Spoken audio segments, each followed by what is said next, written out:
is a Rivalry Week edition of the firm of Harris and Meringue. And that's going to be it. Both teams will come off the side. Oregon will win. Brought to you by Roto-Rooter, the experts in plumbing, drains, and water cleanup. Oregon versus Oregon State. If you roll over and die, it's over. Rivalry Week on the Fan Sports Network, 105.1 FM, 1080 AM, and the Odyssey app. Hi, friends. We made it. It's Friday. It's Friday. Oh, that's how I feel right now, baby. That was a good one.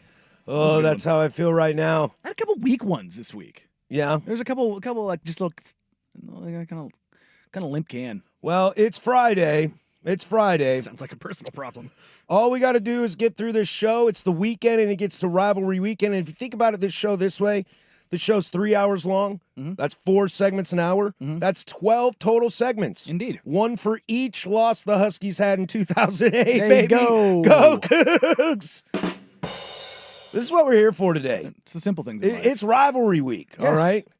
You know, have some pettiness. And you Ducks out there, I know you hate my Huskies. Like, let's go. Your Huskies? Well, yeah, they're mine. I get to hate them. Oh, okay. You get to hate them more? Yeah, dude, I get in this fight all the time, dude. I get to hate. No. I hate them more. I get to hate them more. Shut up. I hate them more. No, dude, it's the number one thing in rivalry, dude. Nothing will piss off your rival more than saying your other somebody else is their rival. Mm. You know, what if Notre Dame was like, USC's not our rival? I mean, would that make you mad? It wouldn't make me mad, but it'd be like, what are we doing here, dude? Yeah, you'd be like, you're an idiot. But you'd have it would initiate a feeling.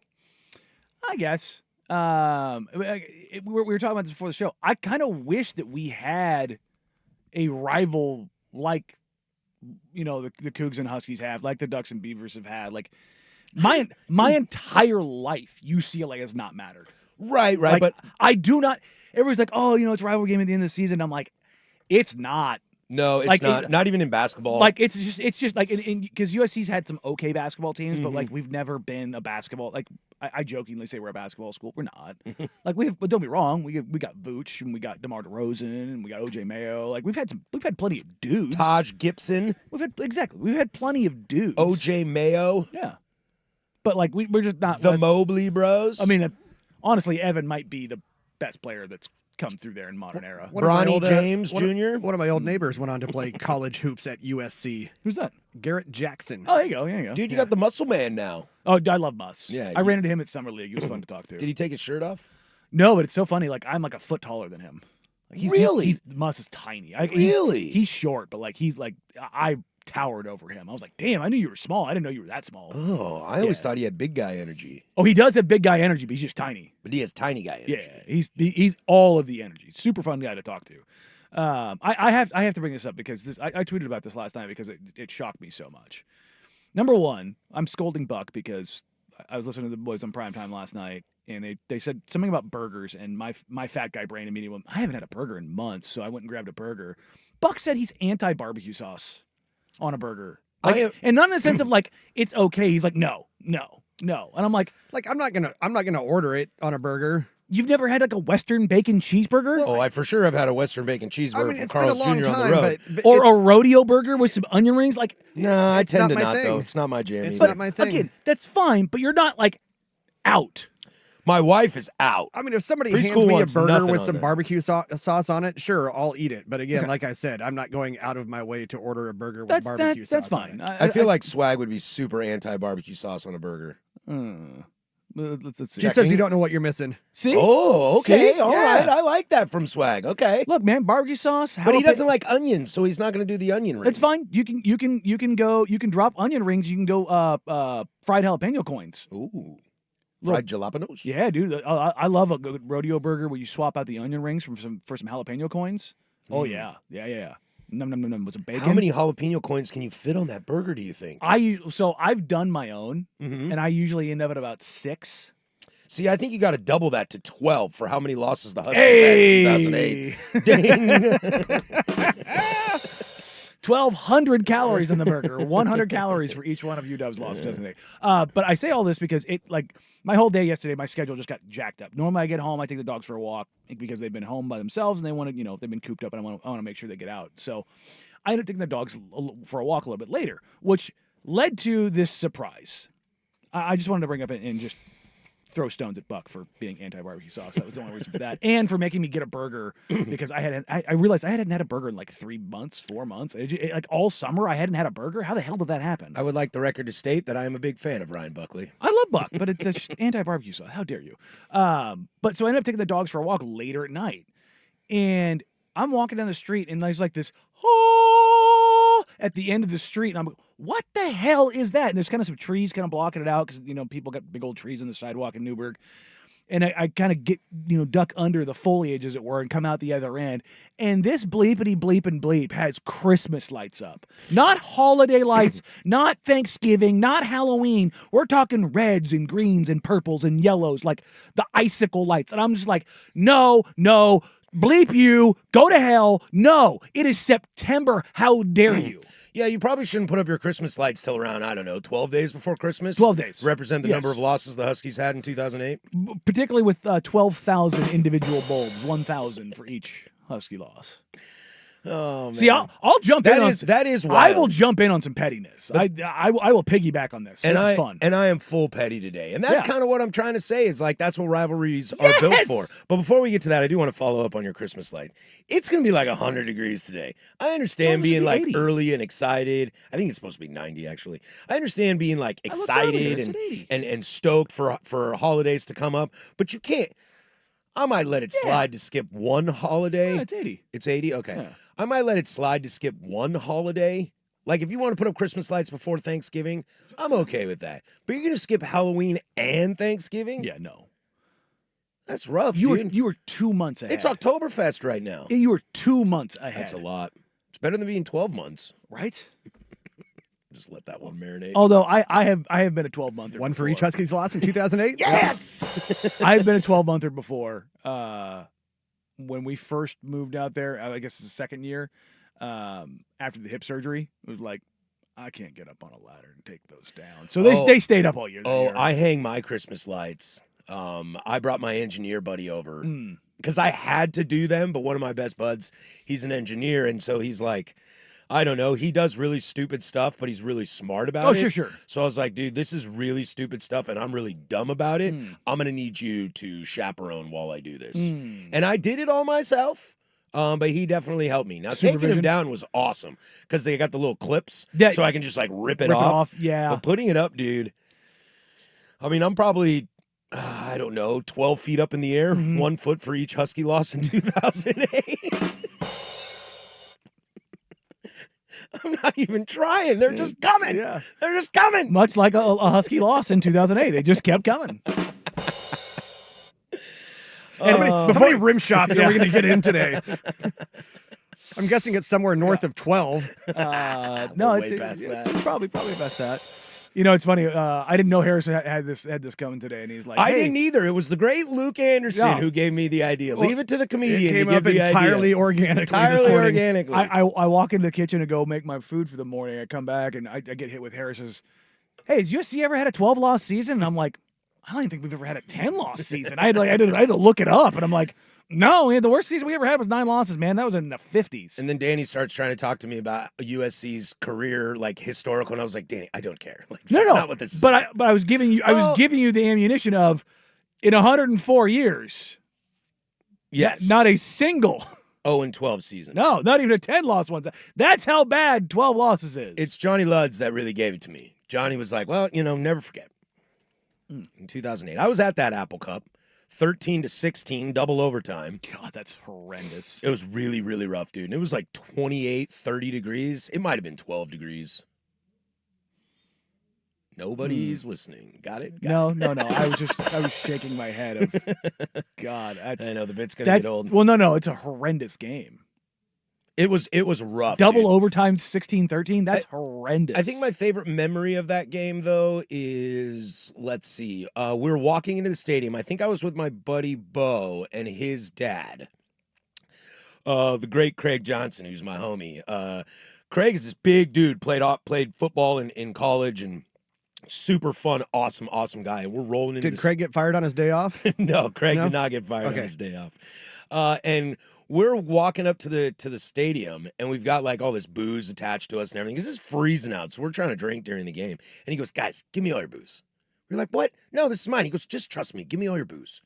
So we give him all our booze, and we walk up to the gate to enter into the Great Martin Stadium. And the security guy says to Craig, he goes, "Yeah, come on through." And then he goes, "You guys," and points at all of us, put us up against the wall and patted us down looking for the liquor. And we walked in, and Craig goes, "See, trust me. They're never going to look at this big old dude and ask for the liquor. They're going to ask you." And sure enough, we were able to watch that game with a ton of booze. Probably the worst game I've ever been to my entire life. However, it is the greatest game I've ever been to my life because it helped seal the deal on the Huskies being 0-12. There you go. Pettiness is real, man. And for those of you out there that are like, this is why you shouldn't play these games, look, football might be tough. Football might be very challenging in this world. It might be, truly Jimmys and Joes or X's and O's and the haves and the have-nots. But today and Friday at the office, where I am right now, I get to spend all day just trolling my rival. And that brings a smile to my heart. This is the old meme, man. One of my favorite memes ever. Me sowing. Yeah. The next day, oh no, me reaping. And I'll tell you what, you Duck fans out there, come aboard. We're happy to have you. Oh, that's gross. Come See, I aboard. don't like that. Oh, in this moment, I'm happy to have you. Normally, otherwise, I'd be anti. But right now, I'm happy to have you. See, Come on in. Even though USC's in the Big Ten now, I don't. It's hard for me to be anti-Michigan. I was listening to Jake Butt on the morning show today with the boys, who was phenomenal. That we need more Butt in our lives. Jake Butt was phenomenal, but he talked about Go ahead and rivalries. get that one. Yeah. I made sure I give it to you clean. He was like, Michigan, Ohio State, Michigan, Notre Dame. I'm like, nah, no. Michigan Notre Dame is not like in Michigan. Sure, that can be a rivalry. That's Michigan Ohio State. Yes, That's a rivalry. That's a rivalry. Michigan Notre Dame is not. No. Don't do that, Jake. Don't do that. I really like you. Don't do that. I really like you. But I will actively cheer on Michigan throttling the living crap out of Notre Dame.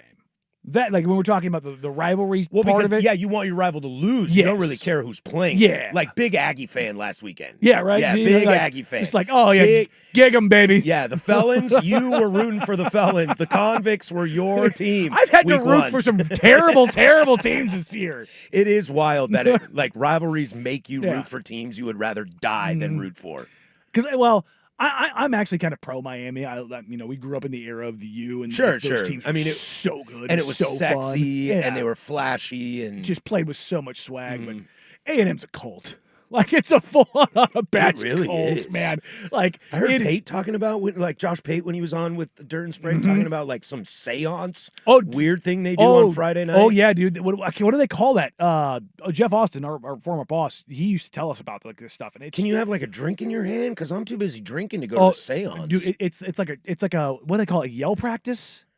I think that's what it's called. I think it's what it is. Oh yeah. Remember It's, they get the guy out there in the overalls. Yeah, like, it's yell practice, or it's not cheer practice. it's but- something along those lines. Yeah. But remember, a guy got in trouble for it a couple years ago because it went like way across the line of what should happen out there, and it got very culty. And it was like, yeah, dog, this.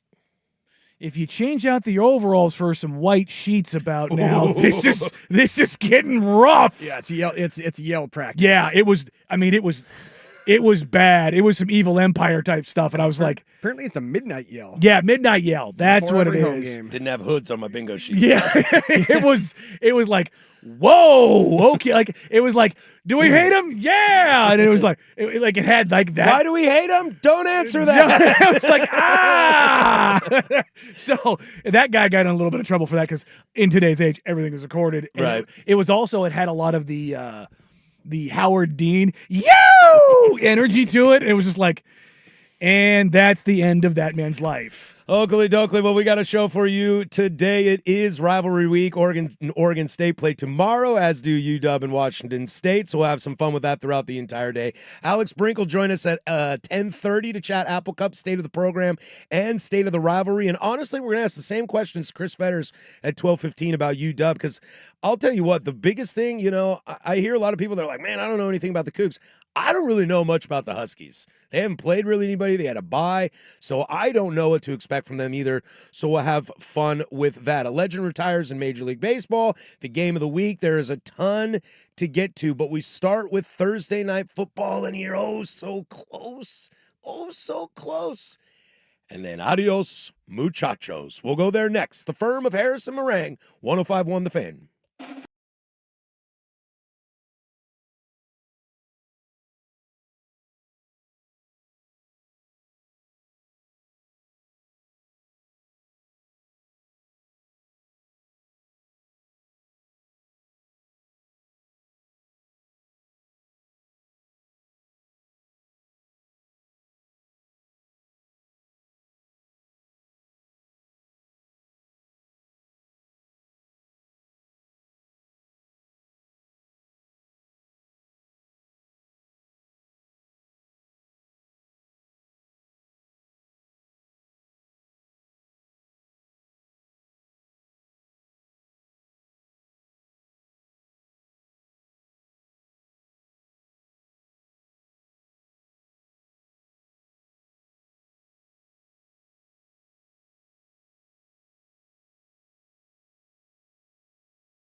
The third day of Christmas. 1020 here, Portland Sports Leader. Don't you forget it. We are live from the shadows of the historic Fremont Bridge. How many days of Christmas are there? 12, baby. 12. If you're wondering how we tied in the Christmas lights, it's because some lunatic in my neighborhood decided to hang Christmas lights in September. 503-864-6326 is the fan text line. She'll let you interact with us throughout the entire day. Hey, Duck fans, send in your Husky hate. I'm here for it. Also, the YouTube chat, 1051 The Fan. Week 2, they lost to BYU 27-28 in a close game in Seattle. But I heard, Danny, you hit 12 red lights on the way to work, one for each loss the Huskies had in 2008. Honk your horn if you're at a red light with me when the Huskies lost. The YouTube chat's getting in on it now, too. Brandon, Russ already does the job of 12-man. He can't add a 13th because the Huskies didn't lose that many games. Yeah, baby! Pettiness all day, my friends. All day, my friends. We'll take you to Thursday Night Football. Actually turned out to be a pretty good game. And what did I text you? Don't touch that line. Well, I was laughing about that. I took the 12.5 points on Happy Hour yesterday. I was like, I'm going to with the Bills because we just pick it. The Dolphins on Happy Hour. We just pick it straight up. Yeah. But I said it. But I would even still take the Bills with the 12.5. Well, the interesting thing was you text probably not a good idea on a Thursday night. You text me that, and it was a tie ball game, and then Bills went up, so they were up 7. After Tua throws that pick 6, I was like, oh, man, is there enough time to get a touchdown? And then I saw they could run the clock to the 2-minute warning, and I was like, oh, there's not. Because that would have been the most insane cover, reverse backdoor cover you've ever seen in your life. Yeah. Look, I thought there was a lot of fun in this game in the sense that the Dolphins showed some signs of life. They really did. There was some effort there. Oh, they didn't look like a steaming pile of crap. No, but there were some plays. Like if you look at Cook, like how he ran all over that defense, there were moments where that offensive line was really dominating that game. Yeah, Deion Dawkins had himself a night. Yeah, and so there were definitely a lot of moments in that game where I thought Miami still looked real porous.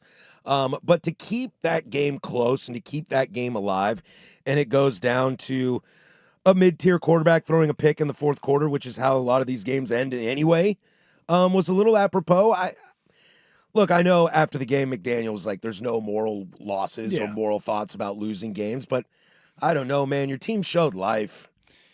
I went the other way on this in the sense of, was this a more important win for the Bills or a more devastating loss for the Dolphins? Because the Bills just keep finding ways to win through I should say 2 of the 3 games. Last week they beat the living crap out of the Jets. What was that? It was 34-10 at the end. But I almost it's weird to say, well, it's a more brutal loss for the Dolphins. It feels like that's the easy answer. I don't think it is because I think they're just cooked. They're 0-3. They're done.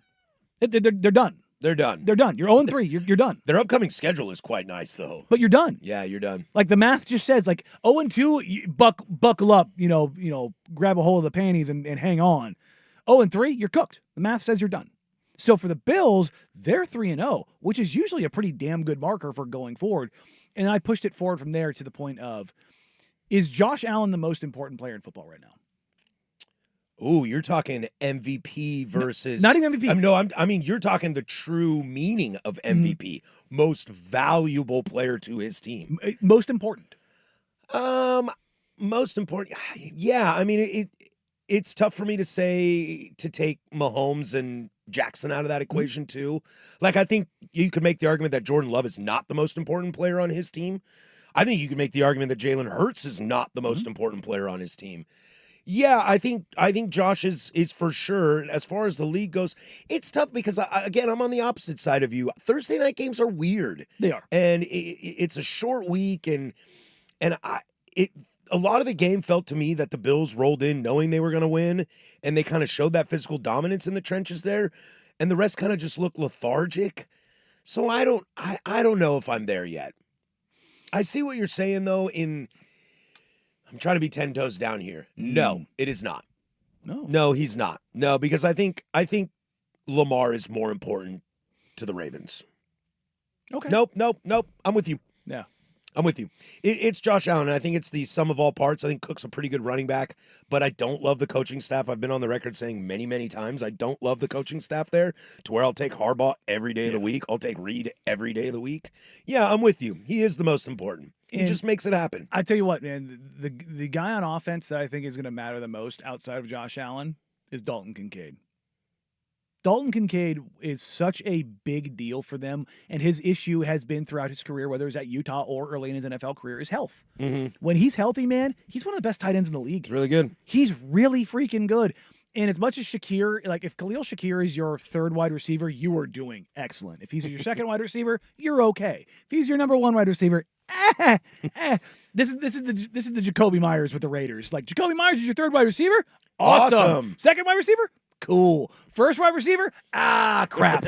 Like that's kind of where I am with it. But Shakir made a play when they needed to make a play, walks it into the end zone. I was like, oh, hello. But Kincaid has become like this Brock Bowers light, like safety blanket for Josh Allen. Every time he needs something, there's Dalton Kincaid. I'm like, yeah, I like Kincaid at Utah. I loved him. I think what you're describing is what the tight end should be in the NFL. They should always be your safety blanket. Now, if you've got a Bowers or a Gronk or a Gonzalez or a Gates, you're just force feeding them. Then you can force feed the ball to them. But that should be your bailout. Your bailout should be that tight end. Like Josh Allen's line last night, 213 yards. Like, doesn't seem like that much, but he's 22 of 28, incredibly efficient, 3 touchdowns. He's got 4 carries for 25 yards. Like, he did everything that you needed to do, and you're like, oh, it was an okay performance for Josh Allen. Josh Allen right now, it's over your shoulder right now. He's 69 for 99 in the season. He's completing 70% of his passes. He has 7 touchdowns in 3 games. I like that. Like, by the way, he has still never lost on Thursday Night Football. yeah, what is he? Is he 8-0 now. Is he 13-1 against the Dolphins? Is that what the number was? That I don't know. But 8-0 on Thursday Night Football, I know that. He has beaten the crap out of the Dolphins since he came into the league.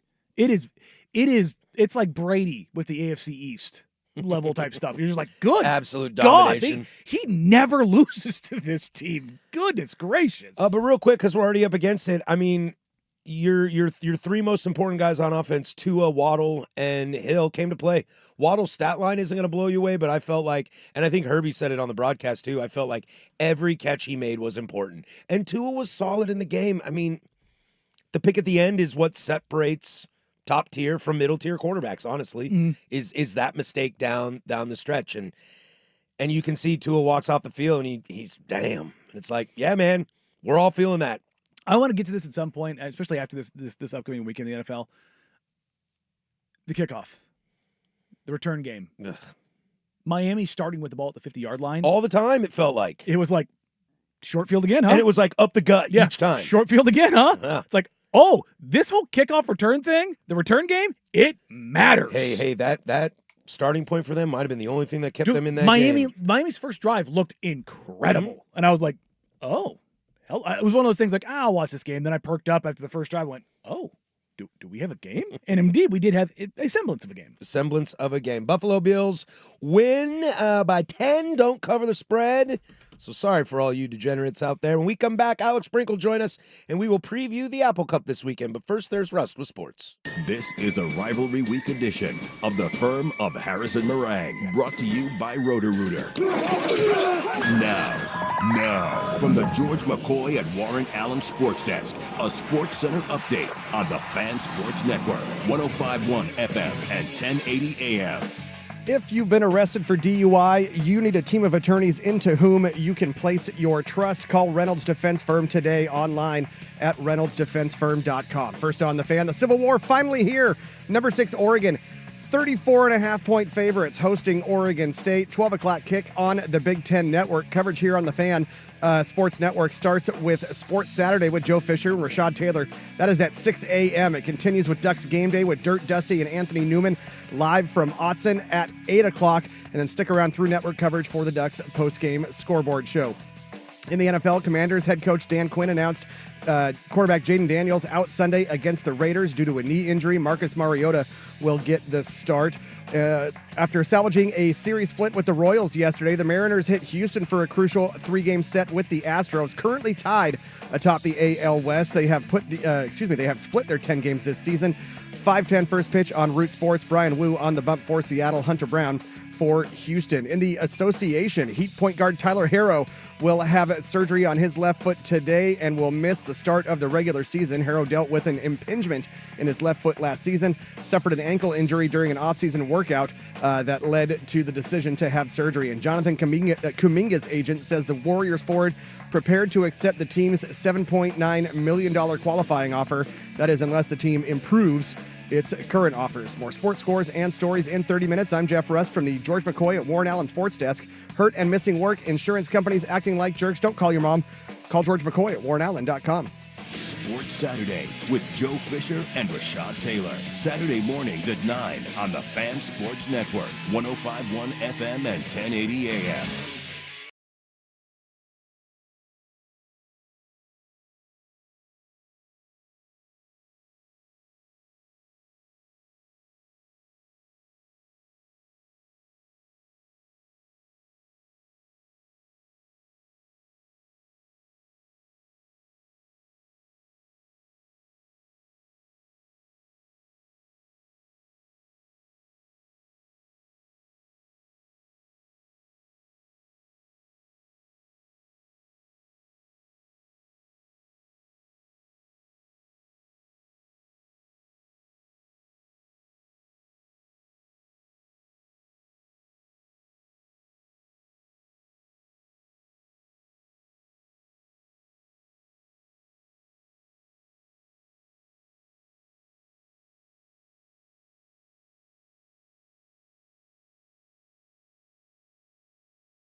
Well, we spent a lot of time this week chatting Oregon State, the situation there. I wanted to use this a little bit of an opportunity to chat a little Apple Cup here. We bring in my quarterback, the great Alex Brink, also does sideline duties on the C-Dub.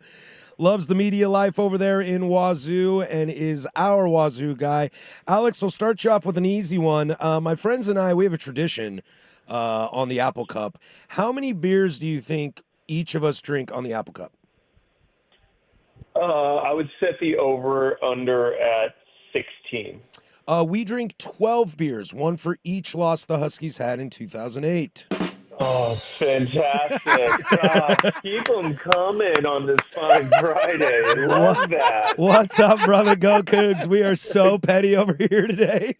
Oh, it's all time, man. What else would you do on a rivalry weekend?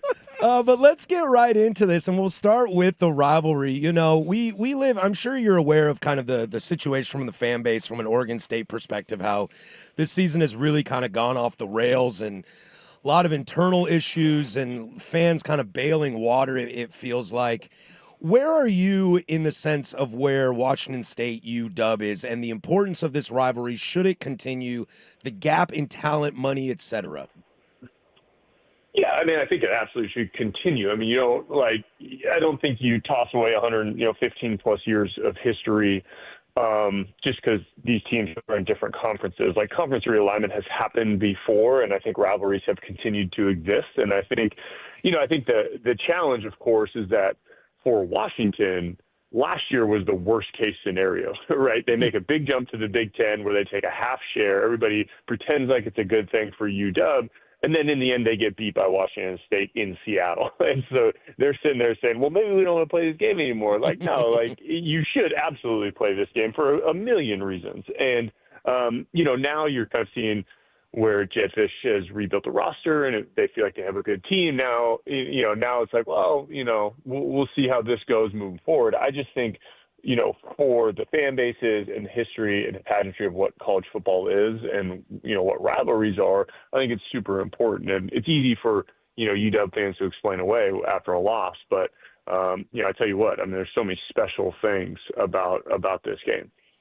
Brink, when you look at this game, this Washington team on paper looks like it's mimicking some of the Fisch teams, particularly, I should say that he didn't have many years there, but at Arizona, where you've got the smaller quarterback in Williams, and you've got obviously Jonah Coleman coming over from Arizona, where it just kind of, and the big wide receiver on the outside, like, it looks like he's trying to build that same kind of persona, but we haven't really seen this UW team tested. So when you're looking at this from a quarterback perspective, and you're looking at this UW team, how does Washington State attack this team and not do the unthinkable, but cause another upset?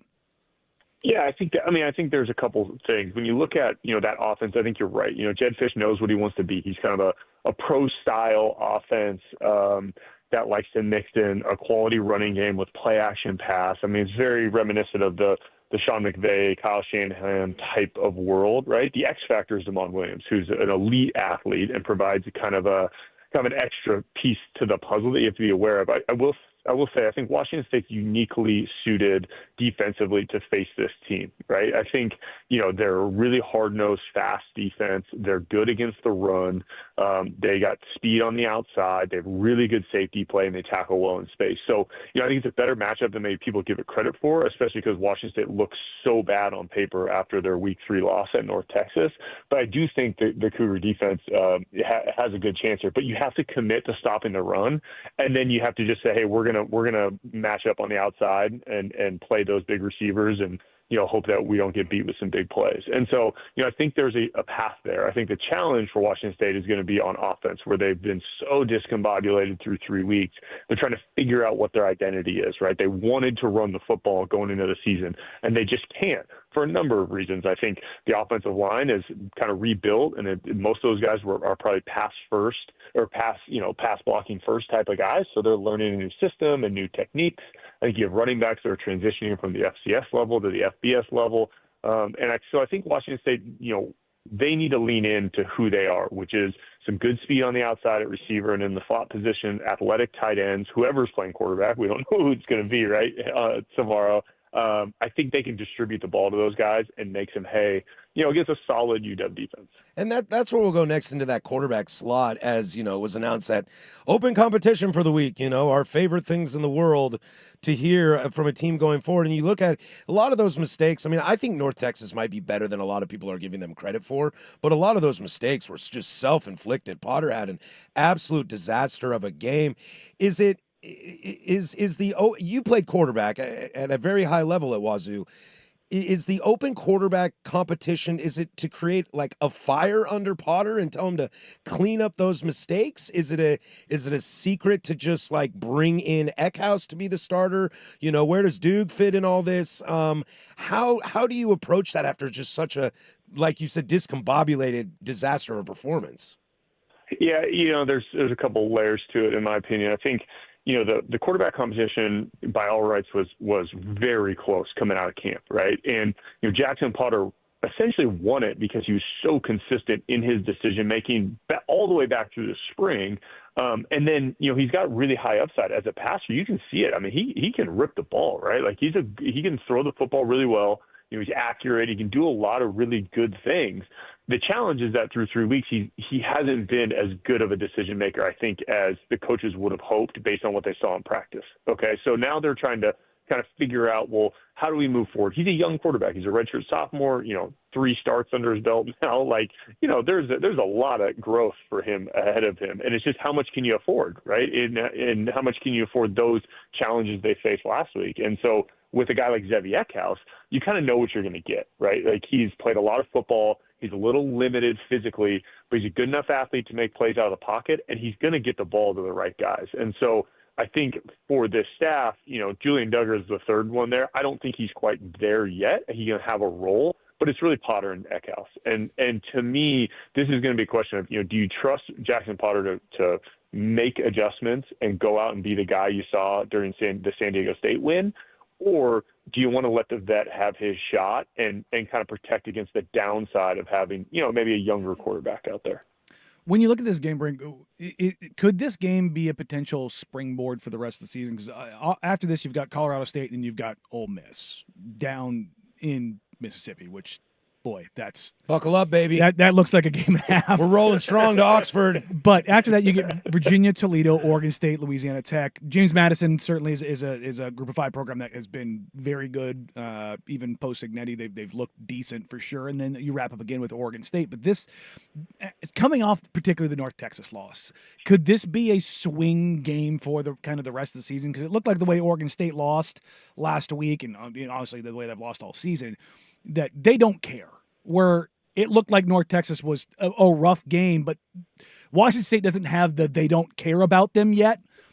Can they acquit themselves in this game, even in a loss, and still set the table for the rest of the season?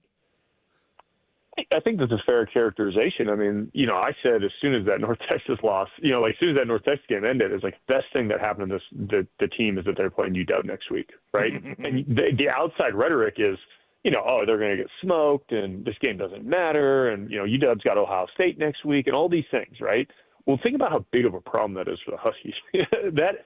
They still got to go to Pullman and beat, again, I think a Washington State team that is bought in, right? A bunch of these, 15 of these guys played for Jimmy Rogers at South Dakota State. They're not going to quit on him, and I think they've shown San Diego State's a good football team too, and they've shown they can go out and beat teams, right? And so I think coming home and playing the Apple Cup and getting all the energy and all of the excitement about that game is going to immediately re-energize these guys. And I think they just need some things to go well for them early in the game. And if that happens, boy, watch out. And I do, to your point about being a springboard, yes, absolutely. It was last year, right? And if the team can get going and get that kind of, get that momentum that you felt a little bit, honestly, after San Diego State, and that's why North Texas was such a shock, is I think you can get back on track really quickly. We'll get you out of here on this. Alex Brink joins us. I have this question, and it's more of like a national and a fandom question that I keep wrestling with myself, and I don't know the answer, and I'm curious your opinion as you live in the same world as I do. Are we do we claim are we big Cam Ward fans? Do we claim are we big John Mateer fans in a transfer world when you're you can be a stepping stone program when the guy leaves and goes somewhere else? Can you root for him? Do you claim him, or does it have to be about more how they left? Because I don't think anybody blames. I don't think anybody blames Mateer for leaving. No, absolutely not. And yes, you have to claim them, especially if you're a program like Washington State. And this is, get me on my soapbox, please. Is in this day and age, you have to embrace kind of who you are and where you fit in the hierarchy, right? Because Washington State, if you kind of peel back from Cam Ward and John Mateer, and all the things, you can say, hey, you can have success, right? Like if you think back to last year with John Mateer, you have John Mateer for 1 year, and you're in a position where you're ranked in the top 25 and you fall apart in the the back third of the season. But if they're able to maintain that focus and get through that, right, and the coaching staff stays focused, I mean, they have a special season, and John Mateer still leaves, and that's fine. You can go get the next guy, right? Mm-hmm. Like the thing about the transfer portal and NIL is that, especially with the House settlement, they've actually reduced the roster spots, right, on every team. So that means there's more athletes available across the country. That's why Alabama's struggling so much, right? They're losing all the athletes they used to have that they hoarded forever. They're getting spread out. There's more parity. And Washington State and Oregon State can succeed in that world if they embrace who they are and celebrate those players. Make a guy feel good for leaving, right? And shout from the rooftops that you created John Mateer, and he went to Oklahoma, and they get the benefits of that success. I love you. We created you.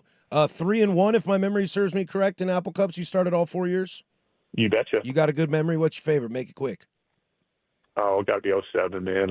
Senior year, my last touchdown, my last pass as a college player was a touchdown to win the game in Husky Stadium. Play that game in Husky Stadium. I want to go there, man. I'd love playing there. I drive across, was that the 520, the bridge, and I look at that stadium. I said, I own that thing. You're the best, Alex. Thank you. That's Alex Brink. You can catch him on Sidelines. You follow him for Wazoo. He's my guy. Super biased. Have a great rivalry weekend, my friend, and we'll do this again soon. Thanks, guys. Appreciate you. Good luck tomorrow, brother.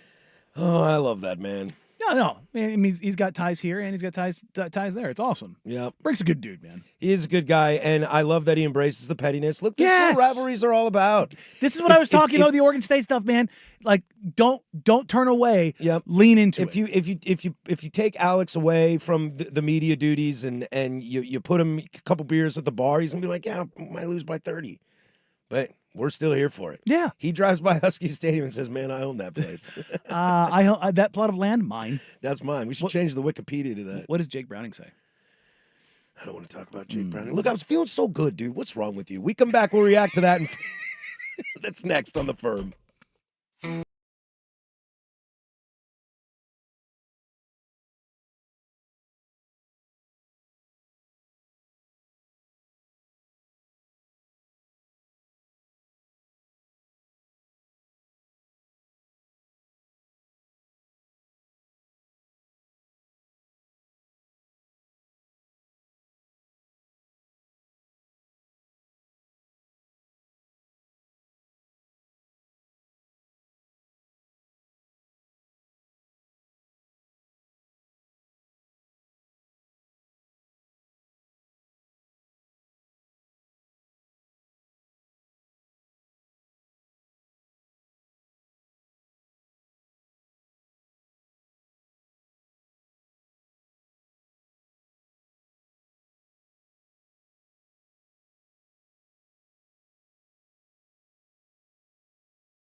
We ran it a little long with Alex Brink, so we'll keep this short and load you up for the second hour. 2007 is his favorite Apple Cup season. Jake Locker was the quarterback at UW that year.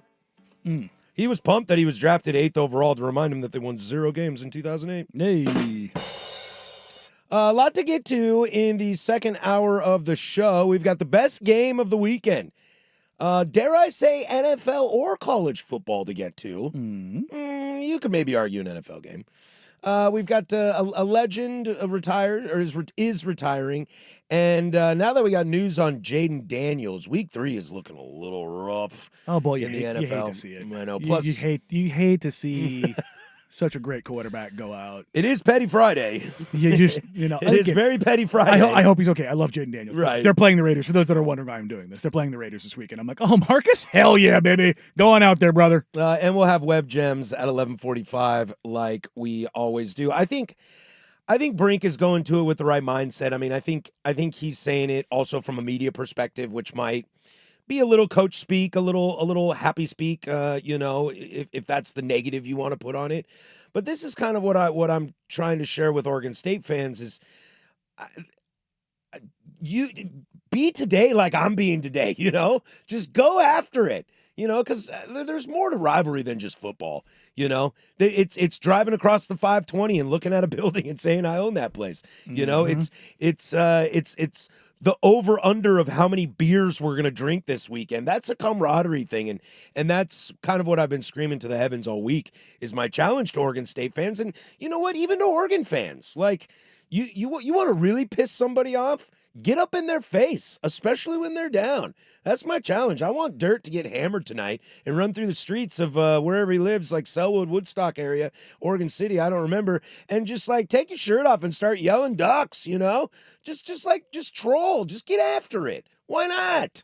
Why not? Yeah, it's fun. It's really fun. Gotta support the team. Yeah, I was. Hey, guess what? Corvallis has better breweries than Eugene does. There you go. Take of that. Go after them there. Oregon State is like a high accredited science engineering school, agriculture. Take that to their faces. Oregon State has one of the top nuclear programs in the world. Exactly. Run with that. Corvallis is dope. There's what's that little beer bar downtown that I love? Oh, I can't remember. But rub people's noses in that. Come on, it's fun. I agree. They have the Flat Tail Brewing down there, right? They used to. That is Used out of to. business. Is it? It's been years too. Well, yeah. They got Block 15, which is one of my favorites. I mentioned this earlier, man. Like, I wish I had this kind of rivalry. I think you could have it with Notre Dame if you let yourself. Well, it's different. Why? It's so far away. It's so far away. Yeah, but you guys are all-time legendary programs. But it's a different kind of rivalry. It's a national rivalry. Okay, I see that. Do you understand what I'm the saying? Locality helps. It does. Like, are there plenty of Notre Dame fans across the country? Yes. Like, I have a standing bet with a longtime friend who's a Notre Dame alum, and his family name is literally on a building at Notre Dame. But like, it's just different. Yeah. Like, I mentioned it the other day. I was at the golf course and some kid who was working there had a Notre Dame sweatshirt on. And I was like, man, that's an ugly shirt. like that. Do that. Yeah, but don't get me wrong. Like, I get into it, but it's not as prolific because it's not in the same region. It's not in the same state. Like, California's a big state, and even then, it's still like it's 3 Californias away. Yeah. To Indiana, you know what I mean? Like, so it's just like it's. I understand that. It's just it's a different. It's not that it's not a rivalry. It very much is. Does UCLA think you're a rivalry? They do to an extent. I've got a couple buddies who are UCLA Easy fans. on that because we say that about UW and they're kind of like, man, we're not worried about that. No, we do. And that makes me very mad. We have not cared about UCLA in my life. Interesting. Like in football, and I was like, "Oh, UCLA beat USC." I'm like, when was the last time UCLA beat USC? Let's face it. 2 years ago. Oh, okay. UCLA is the one going, Colin. Yeah, like I have never looked flabbergasted. I remember as a kid, I went to a couple of USC UCLA games. One at the Rose Bowl, and I was just like, "All right, cool." Yeah, you're just like whatever. It just didn't have it. It didn't matter. It in my lifetime has never mattered. All right, we'll get out of here. Let's get into the Big Nooner. The Big Nooner finally got one right. Well, you and I might be the most stoked for this game. Oh, dude, I'm so jacked for this game. We'll dive into that next. Loaded second hour. Don't go anywhere. That's Danny. I'm Patrick. 105.1 The Fan. Hey, it's Dustin.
Now,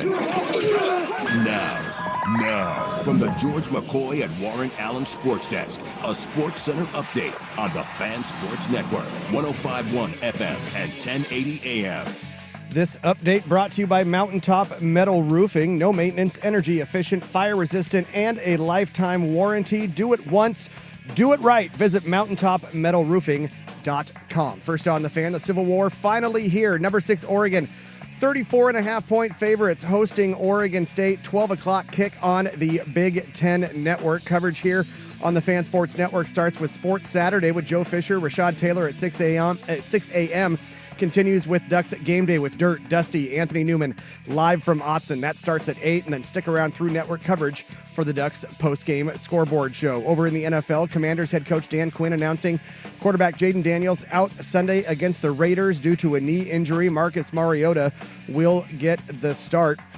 On the diamond, after salvaging a series split with the Royals yesterday, the Mariners now hit Houston for a crucial 3-game set with the Astros. Those two teams currently tied atop the AL West, and they have split their 10 games on the season so far. 5:10 first pitch on Root Sports. Brian Wu starting for Seattle, Hunter Brown for Houston. Heat point guard Tyler Herro will have surgery on his left foot today and will miss the start of the regular season. Herro dealt with an impingement in his left foot last season, suffered an ankle injury during an offseason workout as well that led to the decision to have surgery. And Jonathan Kuminga's agent says the Warriors forward prepared to accept the team's $7.9 million qualifying offer. More sports scores and stories in 30 minutes. I'm Jeff Russ from the George McCoy at Warren Allen Sports Desk. Hurt and missing work, insurance companies acting like jerks. Don't call your mom. Call George McCoy at warrenallen.com. The home of the firm of Harris and Meringue. Weekdays 10 to 1. The Fan Sports Network, 105.1 FM and 1080 AM. It's about to get unruly. Order in the court. It's rivalry week. Ducks.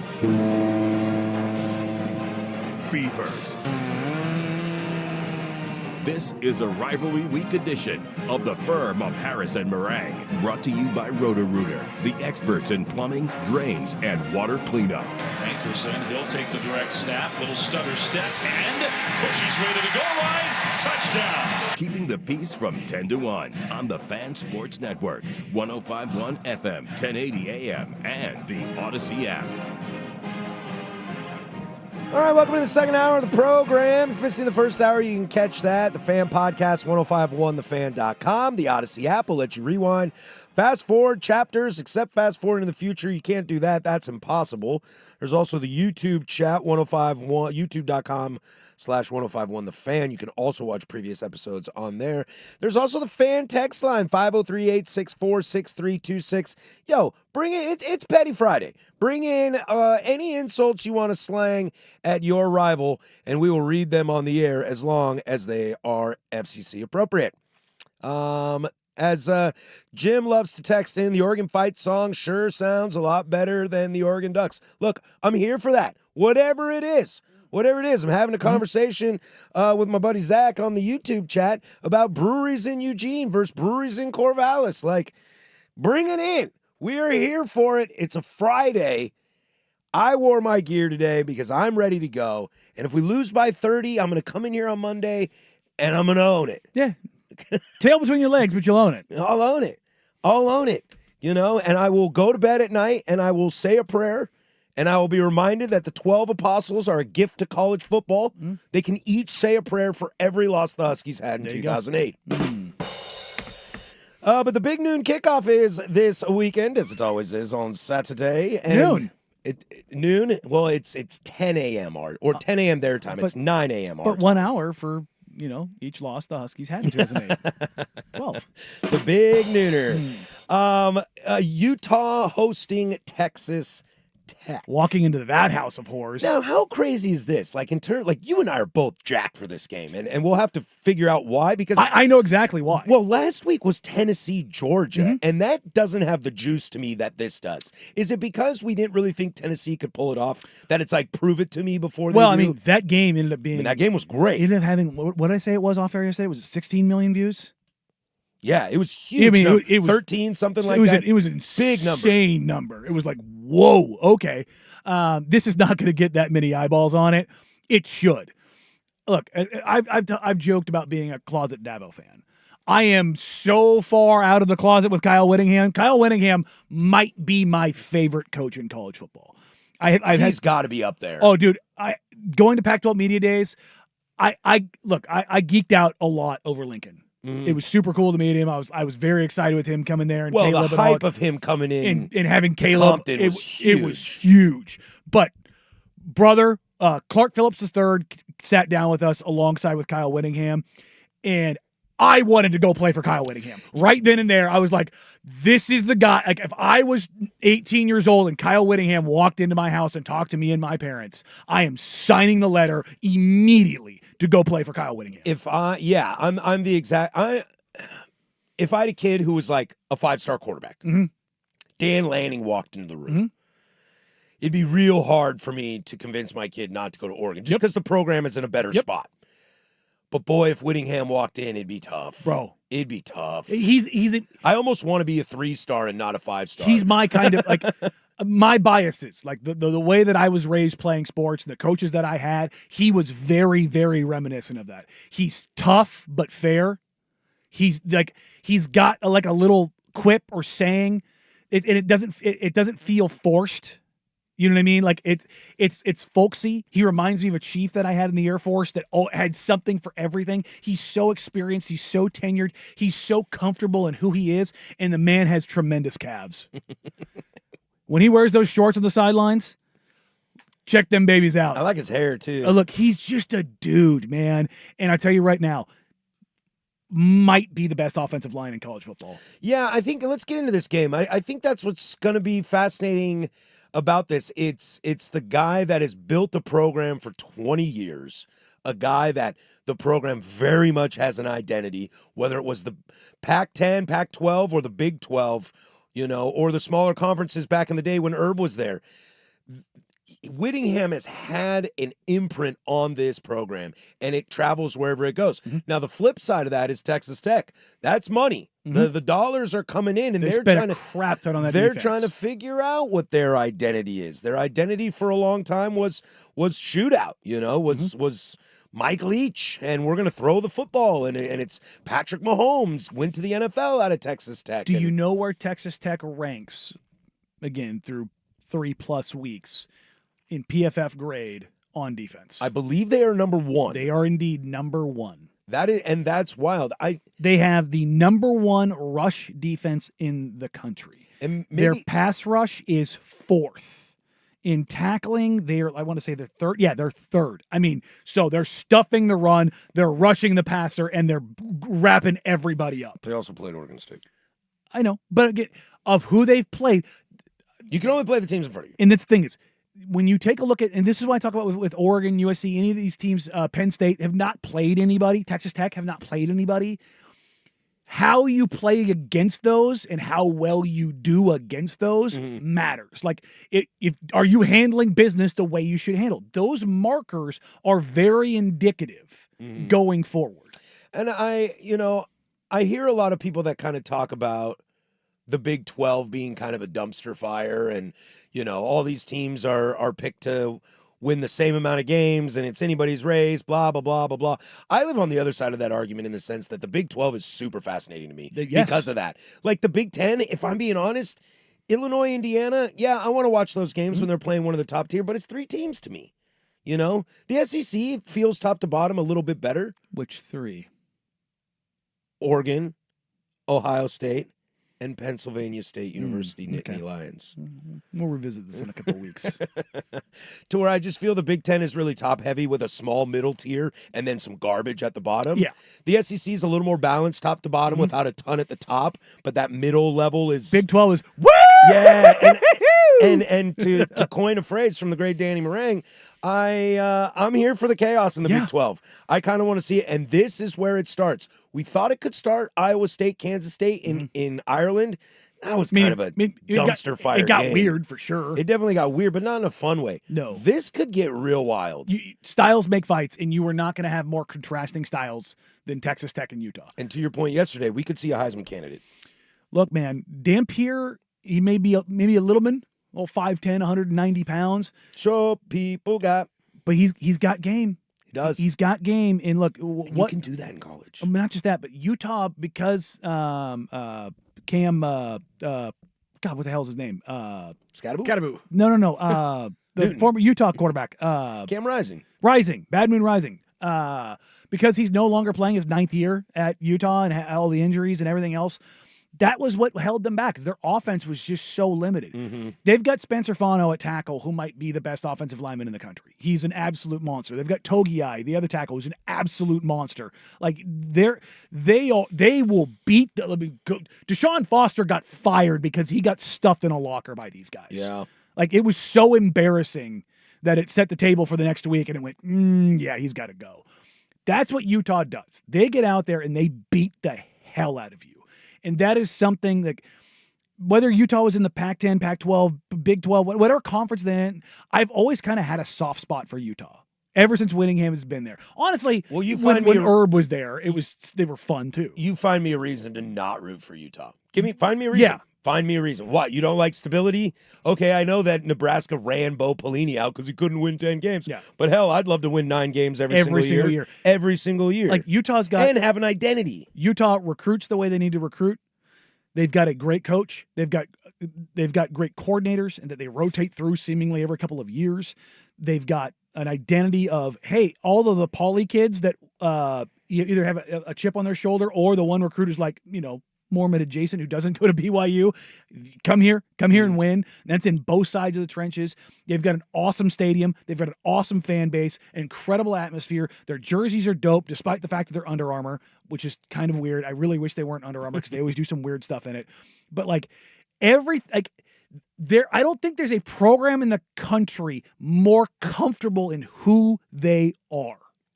And it starts at the top and goes all the way down. That being said, I believe, Utah is favored by 3.5. 3.5. So it's a ESPN pick bet. 'em on at a neutral. It's a pick 'em. You're taking Utah, aren't you? I'm taking Utah in the points. And the points. Yeah. You feel really good. Yeah. The over-under is 57.5. Yeah. Wow. You think, Yeah. I could be wrong on this, but I Utah being ranked at 15 right now makes no sense. No sense. You think it should be higher? They should be a top They're 10 at team. 16. I'm sorry, text 15. Well, this game reeks of the media fixing stuff. Setting it up. 16 Yeah. and 17. Because Utah was not ranked after the first week, and I'm like, I know. Did you watch them play? And what they're going to do is, like, say Texas Tech loses, they'll be out of the top 25, but Utah will be 10th. 14th. No, I don't think you don't think they'll move up. to 10th? No, I don't. Okay. No, you got to save rooms for one-loss SEC teams, bro. Yeah, you're probably right. Come on. Let's see. Who would they have to leapfrog? Let's see. So in front of Utah is Tennessee, Bama, Ole Miss, Iowa State, Oklahoma, A&M. I don't think they're jumping any of them. I think they all win this weekend. You're probably right. I mean, Ole Miss would be a sexy pick to lose to Tulane. Yeah. Tennessee's off, aren't Doesn't they? Illinois have somebody? Illinois has Indiana. Yeah, Tennessee's got UAB. They could pass Tennessee just on. If Illinois loses, is Illinois ranked higher than Utah? I think the answer is yes. Indiana will go above Utah. I think so too. They could win the game and drop. God, it's so dumb. And this is why rankings are stupid. It's so dumb. Oklahoma's got Auburn. So if that could happen. but I still think they'll keep. I think they'll keep Oklahoma high. They like Oklahoma. They do, but if they lose to Auburn, they need Oklahoma to be high from a tier to look good. Right. But I also don't think Auburn's going to beat Oklahoma. I don't either. Yeah, God, it really they'll move as high as 12. I love this line from the YouTube chat. Utah feels like Stanford 10 years ago, but with better fans. I only said that part because it's Petty Friday. No, it's perfect. But yeah, I mean, it's identity, And imagine if Dan Pierre is a Luck type quarterback or even a Kevin Hogan type quarterback. I think Kevin Hogan and Cam Rising are good comparisons because they're both awesome game managers. Yeah, dude, identity is huge. I wish my team had identity. Dampier, through 3 games, is completing 73% of his passes, has 7 touchdowns, 0 interceptions, and 200 yards rushing and a touchdown. So he has, 830 total yards of offense and 8 touchdowns, no turnovers. I like it. The no turnovers is huge for me. It's huge. That's a dude right there. Mm-hmm. That's a dude, and I hope that he goes out on this stage because we're lacking the panache for a Heisman candidate. I hope he goes out there and stunts on Tech. Mm-hmm. And here's the other thing. Watch Mateer throw for 5 touchdowns. Yeah, I know.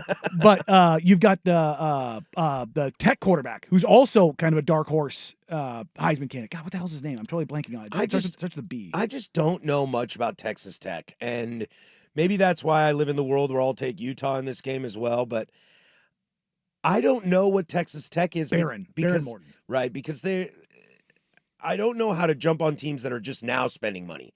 Like if you start spending money and you go to a graduate, like Oregon, Oregon is in the NIL world. Oregon has spent money every year. They reign supreme, and so it's easy to like follow that build. It's the first year of like a huge injection of money. It's I'm not sure what to think. It's the A&M story. Yeah. Oh, here's money. And I saw that with A&M, and it was terrible. Multiple times. All right, when we come back, is he the best pitcher of his generation, as one guy retires, calls it up?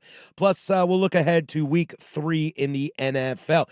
Keep your Petty Friday comments coming in, whether it's Wazoo, UW, Oregon State, because it's rivalry week here on The Fan. That's Danny on Patrick, 105.1 FM. The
We'll take a look ahead to week 3 in the NFL. All the quarterback injuries. Does that make you go poo-poo, or does it always just you're good because it's the NFL? Poop Summit. We'll have Chris Fetters from our UW Connect. We'll have him on Dogman.com. Dogman.com. Thank you. I don't know why I drew a blank on that. Chris Fetters from Dogman.com will join us at 12:15 to see the other side of the Apple Cup. And I'm going to ask him the same question, just like, how many beers am I? No, I'm joking. I want to ask him the same question. UW is such a fascinating team. I have no idea what to think about them. They got a bye. They played 2 teams that they walked on. Like, I don't know what to think. Do you want to ask him about 2008? About what? Do you want to ask him about 2008? I'm not going to. I think I'm going to be polite and professional. Coward. I'm going to be polite and professional. In the face of true pettiness, you will cower away. 503-864-6326. Why wasn't Jesus born in Pullman? Because they couldn't find 3 wise men or a Mary. Catch my drift. Virgin. I edited that. Oh, there you go. You can do that. Yeah, you can say virgin on the radio. Are Cougs Hoors? No comment. I am not. I love my wife. Jim reminds us, too, that Oregon State has better potato salad and burritos. The Reeser family. Reesers. You know the game that I tell you I'm about? a fan of the deviled egg potato salad, by the way. I like the Redskin. You know the Of course you do. We're moving on. You know the game that potato salad. You know the game that I always tell you about that we play, the drinking beer, smoking weed, puzzle, and a food challenge. Yeah. One year, my buddy had been clamoring for this for years. I wonder why I couldn't find 3 wise men. He chose a 3-pound bucket of potato salad from Reese's for each team. It was so foul. Yeah, you definitely don't want the deviled egg in that one. And it was so brutal for the teams to eat those. Multiple people threw up. Oh, yeah. Multiple people threw up. And then on our 9.5-hour drive home from Idaho to Vancouver, along the Snake River, when Idaho connects into the state of Washington. Lot of pooping? No. A Reese's semi-truck pulls by. Oh, man. With a giant potato salad thing on there. I think 3 people of the 10 of us driving home pulled over and threw up. From seeing the semi-truck. From where were you leaving in Idaho? Near the Montana border. Okay. That doesn't Almost to Missoula. Okay. All right. Just trying to think, because I remember driving like to Coeur d'Alene. I mean, granted, Coeur d'Alene, you can get there in 6 hours. Yes, I was going to say 5-ish, 5-6-ish. Okay, so anyway. Yeah, you get... the math wasn't mathing there, but... Once you get to Umatilla, you're on a 2-lane highway until you get to Missoula. So it'll slow everything down. Clayton Kershaw announced that he's hanging it up, and Jakey, who just walked into the studio right now, funny timing on that, he said that Clayton Kershaw is the greatest pitcher of his generation. And that kind of had me thinking about it, because he told me he was born in 2000, which I almost threw up listening to that. Because I was like, really? You don't know Pedro or Randy Johnson? He was like, nope. I was like, oh, man. So it kind of got me thinking, is that where Clayton Kershaw lives? My only argument I might ask is Justin Verlander. They both have MVPs. Yeah. They Maybe both Max Scherzer. I mentioned Max as well. I think I like Max and Verlander are very similar in terms of style. Well, I mean, Verlander won the most major award. Kate Upton. Always with you in the hot, son. Look, man. You just never quit, look, do you? I don't. But also the TikTok algorithm, there was some like high school like talent show and some kids were dugging and hitting the cat daddy, and every single person was like, you just can't, it doesn't matter. It doesn't matter how good you do it. No, nobody does a cat daddy like Kate Upton. Cat daddy? I can't say I know the cat daddy. Oh, you do. We need a sounder for that. It's the first time you ever saw Kate Upton. That's First time I ever saw Kate Upton was in she was pretty squishy. Was in a movie, Uptown Girls. No, you saw. We definitely need a sounder for this. Yeah, you saw. You just didn't know who she was. Dude, I'm in such a great mood. What the hell are you doing to me over here? I thought we were on a team today. For once in our life, I thought we were on a team. You got into the pettiness with me. It's rivalry. That's exactly what this is. Now you're just coming at me, dude. You definitely saw her in a Carl's Jr. commercial before you saw her in a movie. Oh, probably. But I probably didn't know that it was her. Yeah, that's what I'm saying. You just didn't know. You're like, who is this stunningly attractive person? Yeah. But no, to your point, like if you ask me who the greatest pitcher of the last 25 years is, without even skipping a beat, I'm saying Clayton Kershaw. Yeah, because Kershaw is the most prolific pitcher of his era. I also asked about Roy Halladay. He's too young for Roy Halladay. Now, if you're talking about of our era, I'm probably gonna say Randy. Oh, mine's Pedro. Mine's double. Mine's Pedro and Randy. Like, if you want to say Pedro, I'm not gonna argue with you, but like Different styles. Randy was. I mean, Randy was Randy. Can Madison Bumgarner give Clayton a ride? No, because he think so tailed either. off Oh, so yeah. hard. It's the same thing with Lincecum. Like Lincecum was what? 2 Cy Youngs? 2, yes. 2 Cy. Like Lincecum for a 5-year period was absolutely bonkers. And a no-hitter. Bonkers good. And then his little 5'10" frame went. If Jacob deGrom would stop having Tommy Johns, he could have done it because eyeball test, he's one of my all-time faves. 100%. That's the thing is like whether you go Lincecum or whether you go DeGrom, like the Halladay, like you just go down the list of guys. Even as a Cardinals fan, Chris Carpenter was unfreaking believable, but he's not in. He's got 2 World Series titles. Yeah. Google AI says Verlander, Kershaw, Scherzer, Randy, and Zach Greinke. Greinke would come pretty damn close. Other notable pitchers from that period include Roy Halladay, CC Sabathia, Karsten Charles, that is, and Johan Santana. Yeah, he's slept on. He is slept on. He slept on because he played for. But I feel bad. The poor kid never really watched Glavine or Smoltz or Maddox. Well, that's what Clemens. that goes back a little bit Pettit, further. Like, Cone, like Wells. I don't care how many drugs you had him on. Clemens was good. God. I know. I said the same thing yesterday. Good I was like, God. dude, guy was on a lot of drugs, but before we knew he was on a lot of drugs, he was really good. Oh goodness, we are way over the clock. Oh, did you know that when a Husky sees the clock, there's a number for each loss in 2008, and they see it twice a day. Hey, and they see it twice, which a means day. it'll happen again. When we come back, week 3. Does week 3 in the NFL give you a little sour taste in your mouth due to all the quarterback injuries? We got a full update from Washington on their quarterback situation, and I know that because I listen to the Big Kahuna's updates. Hamburgers, the cornerstone of any nutritious breakfast. This is a rivalry week edition of the Firm of Harrison Meringue, brought to you by Roto-Rooter. Now, from the George McCoy at Warren Allen Sports Desk, a Sports Center update on the Fan Sports Network, 105.1 FM and 1080 AM. At least somebody pays attention to me when I speak, unlike my wife. First on the Fan, Civil War finally here. Number 6, Oregon, 34.5-point favorites, hosting Oregon State. 12 o'clock kick on the Big Ten Network. Coverage here on the Fan Sports Network starts with Sports Saturday with Joe Fisher, Rashad Taylor. That is at 6 a.m. It continues Ducks Game Day with Dirt, Dusty, and Anthony Newman live from Autzen Stadium at 8 a.m. Stick around throughout network coverage for the Ducks postgame scoreboard show. Over in the NFL, Commanders head coach Dan Quinn said today quarterback Jaden Daniels out Sunday against the Raiders due to a knee injury. Marcus Mariota will get the start on the diamond after salvaging a series split with the Royals yesterday. The Mariners now hit Houston for a crucial 3-game set with the Astros, currently tied atop the AL West. And they have split their 10 games thus far this season. 5:10 first pitch on Root Sports. Brian Wu on the hill for Seattle opposite Hunter Brown for Houston. Over in the association, Heat point guard Tyler Herro will have surgery on his left foot today and will miss the start of the regular season.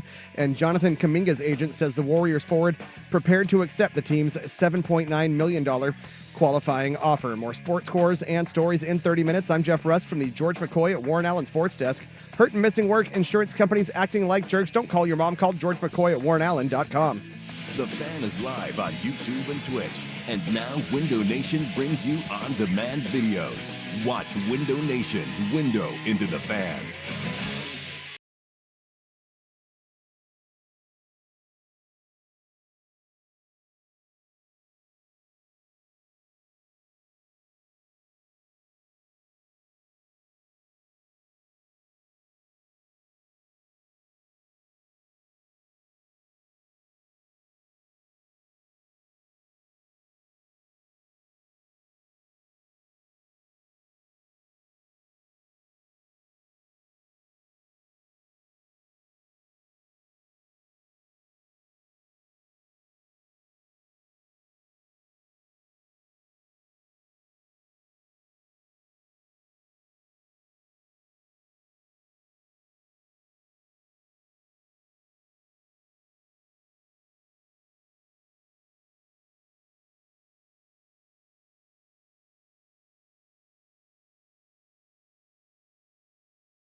503-864-6326. The YouTube chat. Bring your insults in. It's rivalry week. Let's get petty. How do you get a cougar off your porch? Pay him for pizza. That's pretty good. I was just saying, invite her in. I'm not going to lie. That's pretty good. No, nothing. Easiest way to give someone directions to Eugene: go south till you smell it and west till you step in it.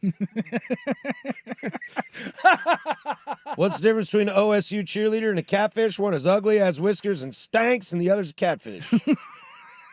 Oh, that's cold. How do you identify a Cougar fan? Poor dental hygiene, chew can circle in the back pocket, ripped overalls, and a gun rack in the back of the pickup. And the men are even worse. What do Woodrow Wilson and WSU have in common? He was in office when WSU last won a Rose Bowl, 1916, over Brown. Oh, God. Pretty good. It's pretty good. I love it. I'm here for it. I love it. I'm here for it because you know what that does? All these Coug jokes just piss me off even more. Oh, look, man, the most I'm ready to go play some football. the recent most vicious one I heard was Kansas Mizzou, and it was like, hey, remember, Kansas wanted to free the slaves, and I was like, damn, that's tough. That's tough.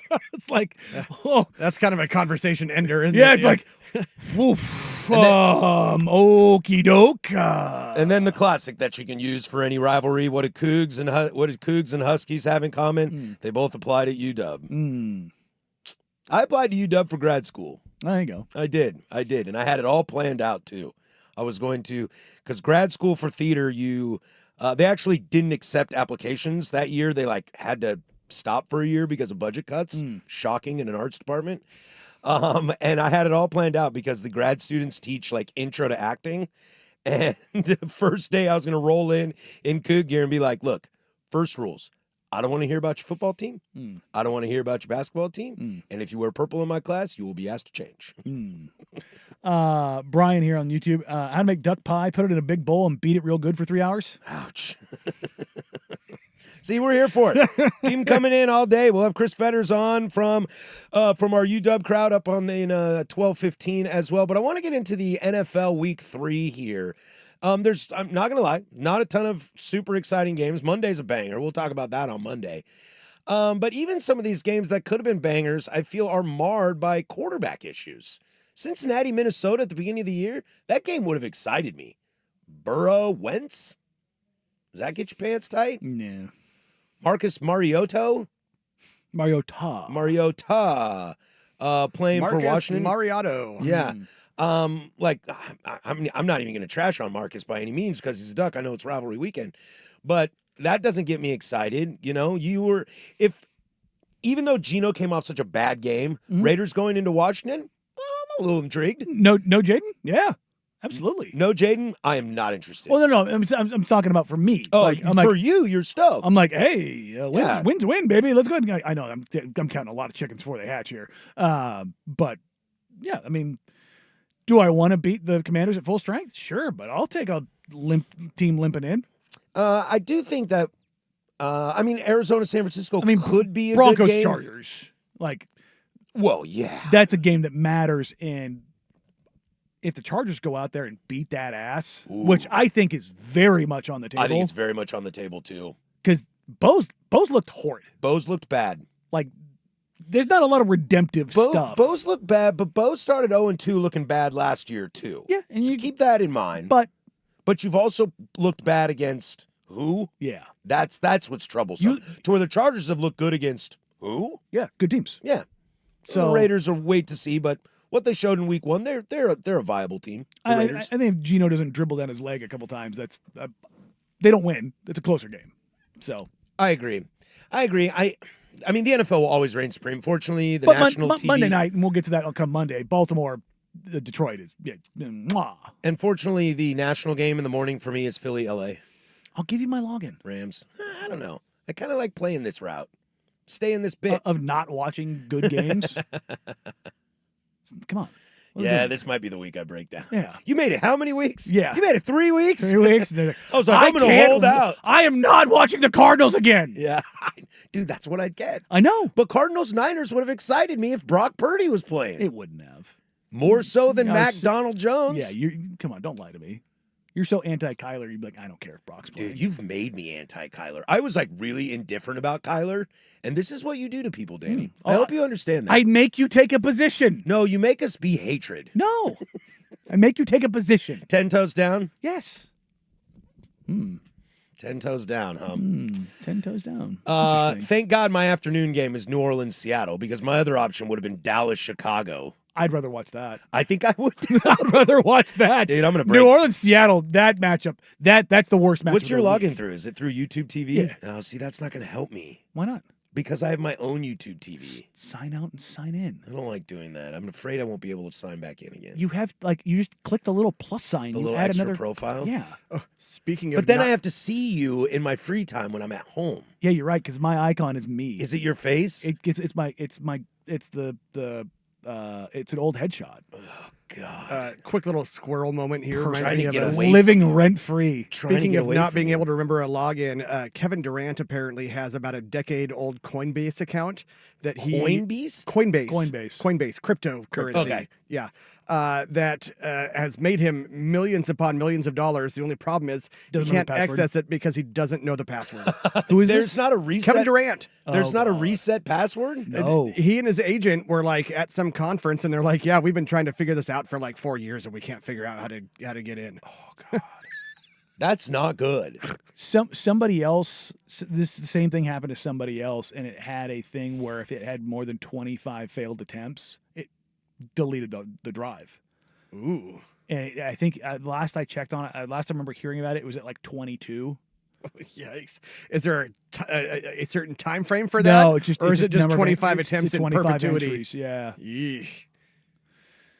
I mean, That's rough. I mean, literally, you can't hit a forgot my password link. I mean, come on, what are we Right? doing Just here? follow the trail. But yeah, no, they no. said they've been trying for a few years now to. It sends you to an crack email it. that you don't know the password to. That will send you to another email that you don't know the password to, which could send you to another. You just follow the bouncing See, ball. so basically, right now, Kevin Durant is just going, "Damn, all those burner accounts." Yeah, I shouldn't have done that.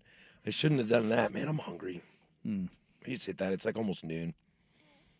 Maybe I'll get a sandwich. You know the Huskies, when they go to Subway, they only order 2 6-inches why? because 12 inches give them PTSD. Because of how hard they got screwed in 2008. Why does a Coug put their diploma on the dashboard so they can park in the disabled spot? That's rough. That's rough. That's brutal. Wow, that is a cold one. I made myself That sad. is a cold one. That is like Blue Mountains Coors Light cold. Oh man, the parking meter maid walks by and Ah, is they're about ready to good. give you a ticket and see the Coug emblem and go, he's kind of dumb. He's already got it bad enough. Ouch, that's tough. All right, when we come back, it's everybody's favorite web gems, 105.1 The Fan.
Sometimes it's good. Aw, I've interrupted happy time. Sometimes it's bad. Oh, son of a... It's Web Gems, What'd you do?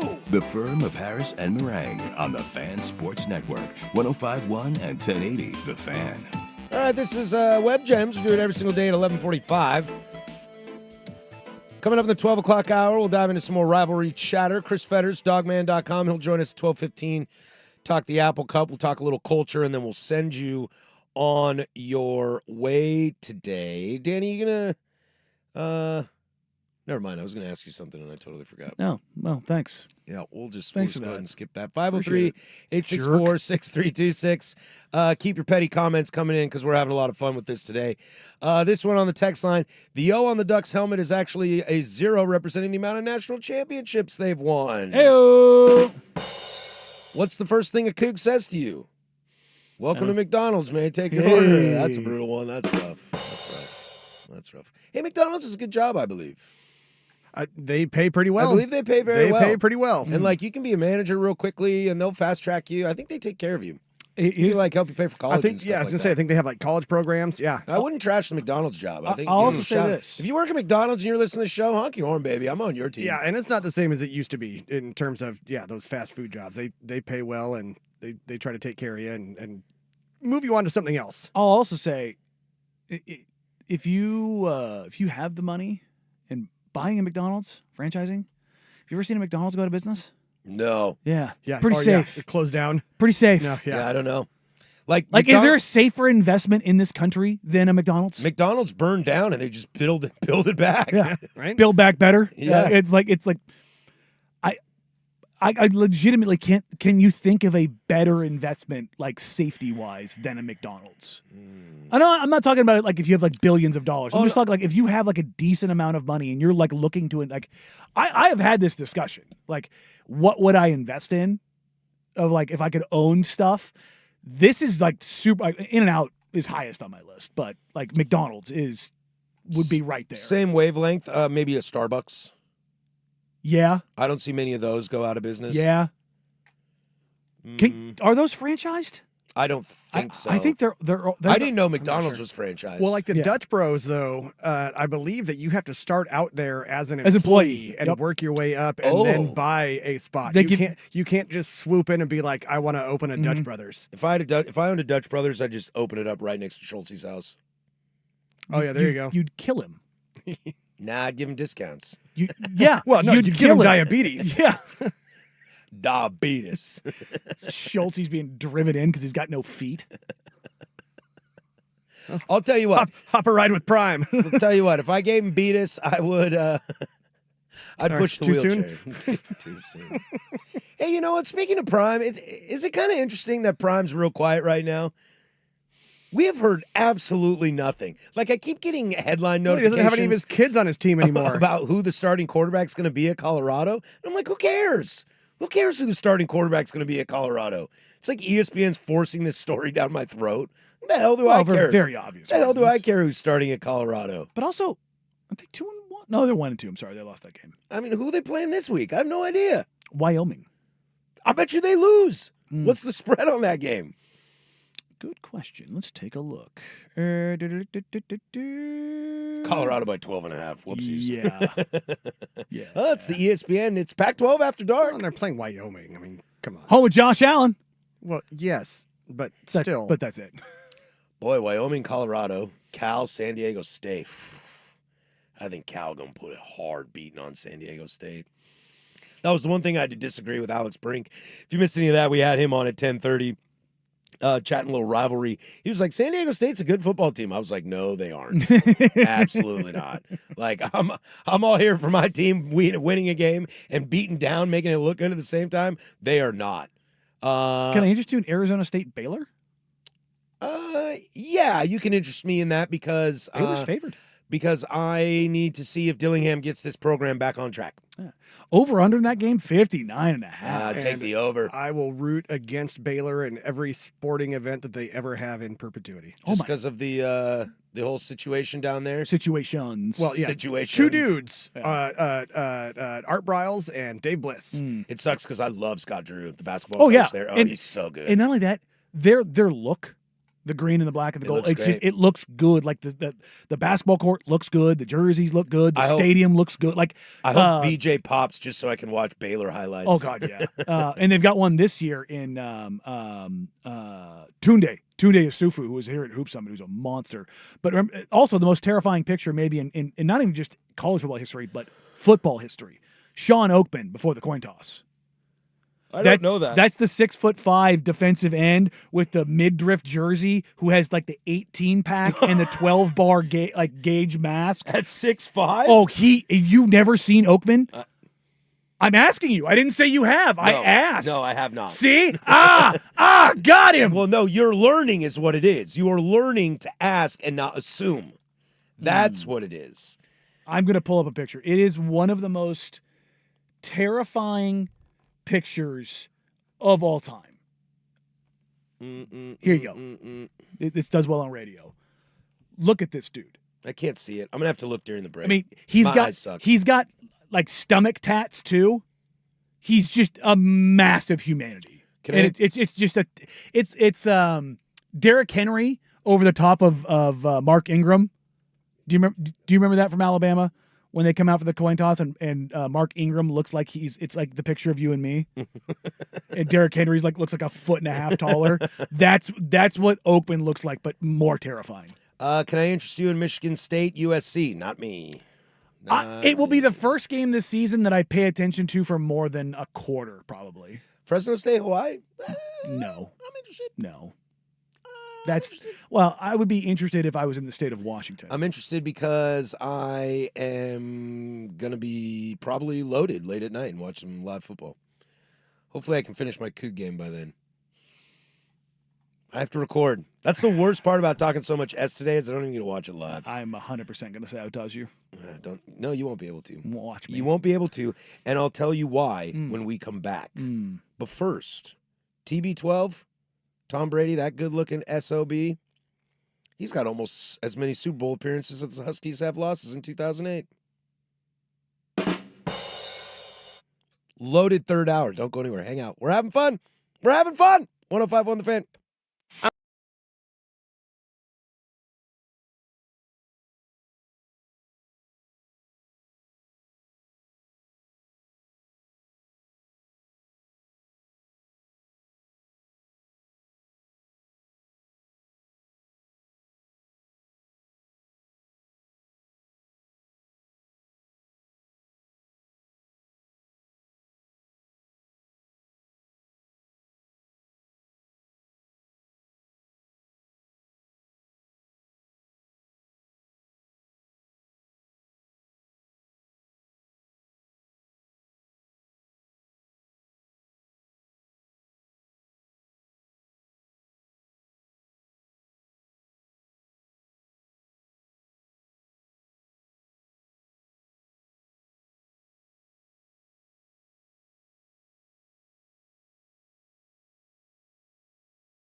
From the George McCoy and Warren Allen Sports Desk, a Sports Center update on the Fan Sports Network, 105.1 FM and 1080 AM.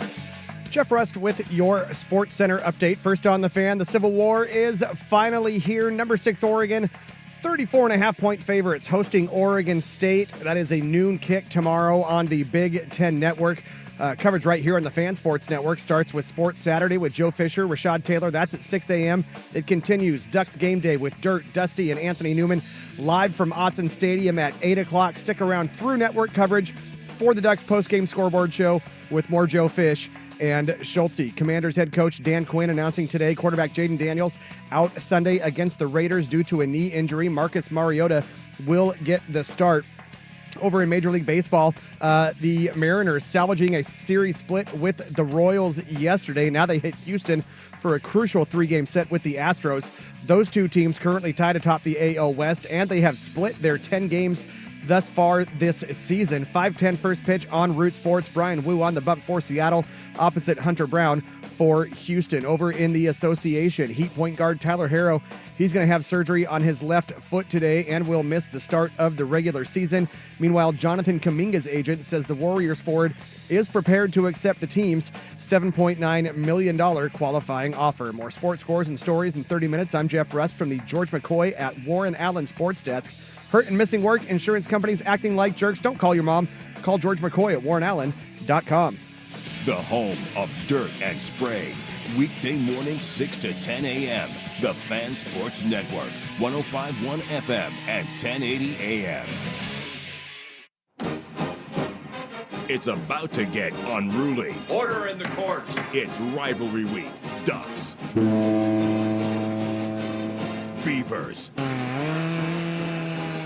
This is a Rivalry Week edition of the firm of Harris and Meringue, brought to you by Roto-Rooter, the experts in plumbing, drains, and water cleanup. Sadiq in motion to the right, going to pitch it to Lamar going left, and he will stroll into the end zone.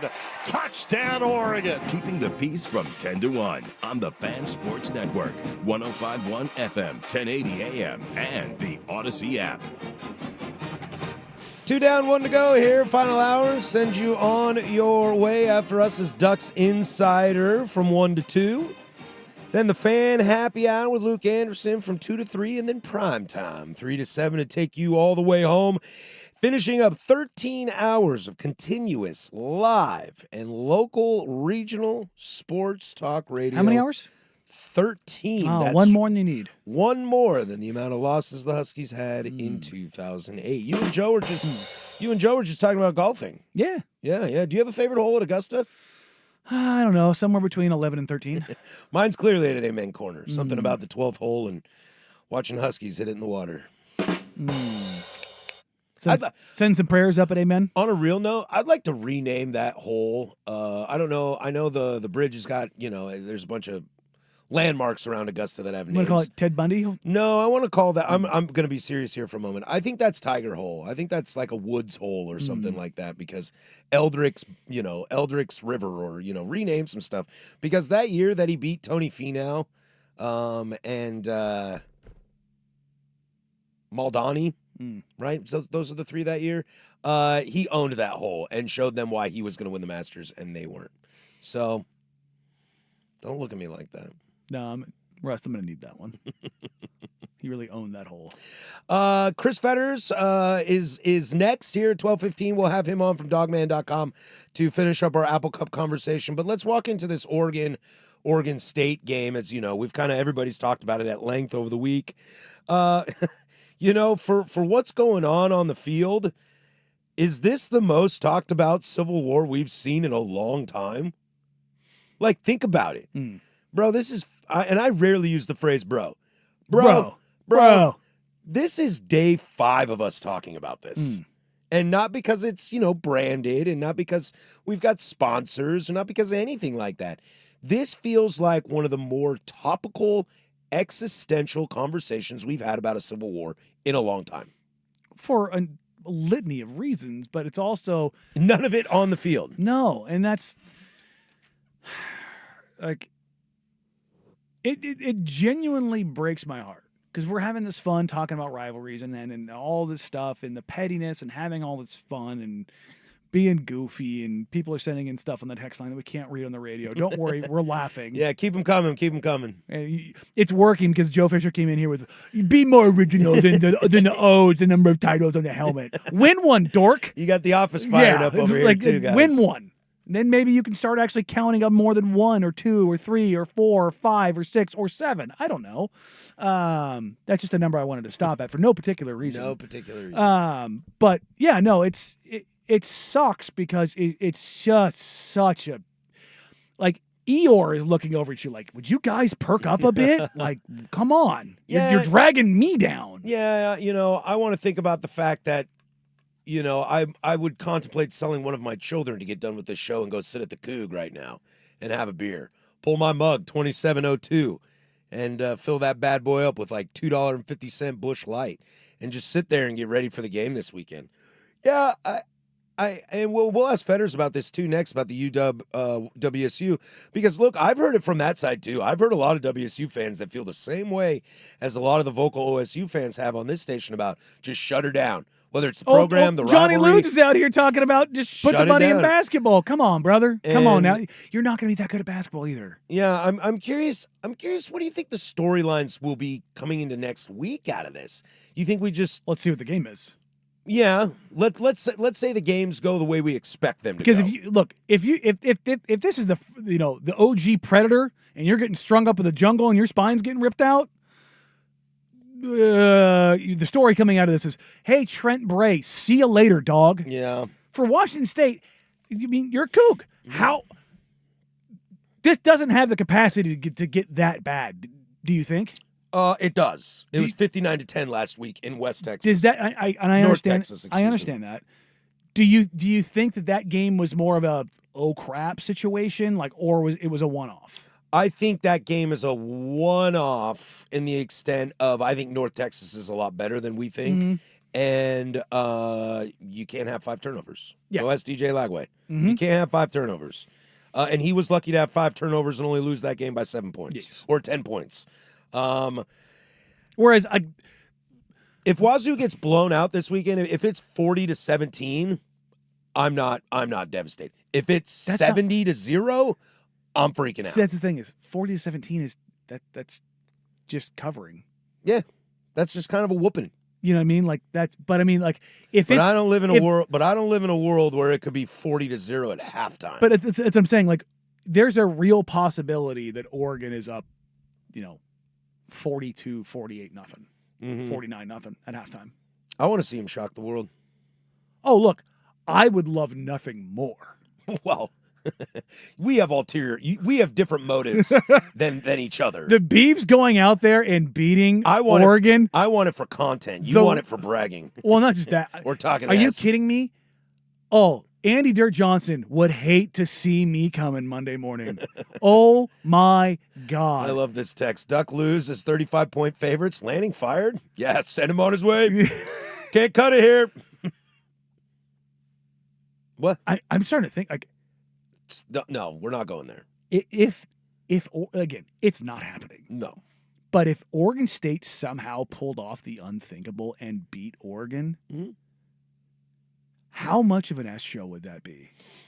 I don't think it would be an S show. I think you were a 35-point favorite. Brother, that would be one of the worst losses in that program's history. I don't think when you're talking about being favored. Yeah. 35 points. Georgia loss is tough, but you lost to Georgia. You lost to Georgia. And you were not favored. Yeah. I don't know. I feel like I would come in on Monday and want to talk Oregon State. Oh, well, yeah. I mean, but also that would be a reckoning. Then it would also reignite the Lanning can't win the rivalry games. Lost to UW. Again, I love Lanning, but I know we're talking about something that's so hypothetical, it feels like a math question that's not possible to answer. I will eat a pound of Liberty Caps if the Beavers actually win. Coming on the YouTube chat.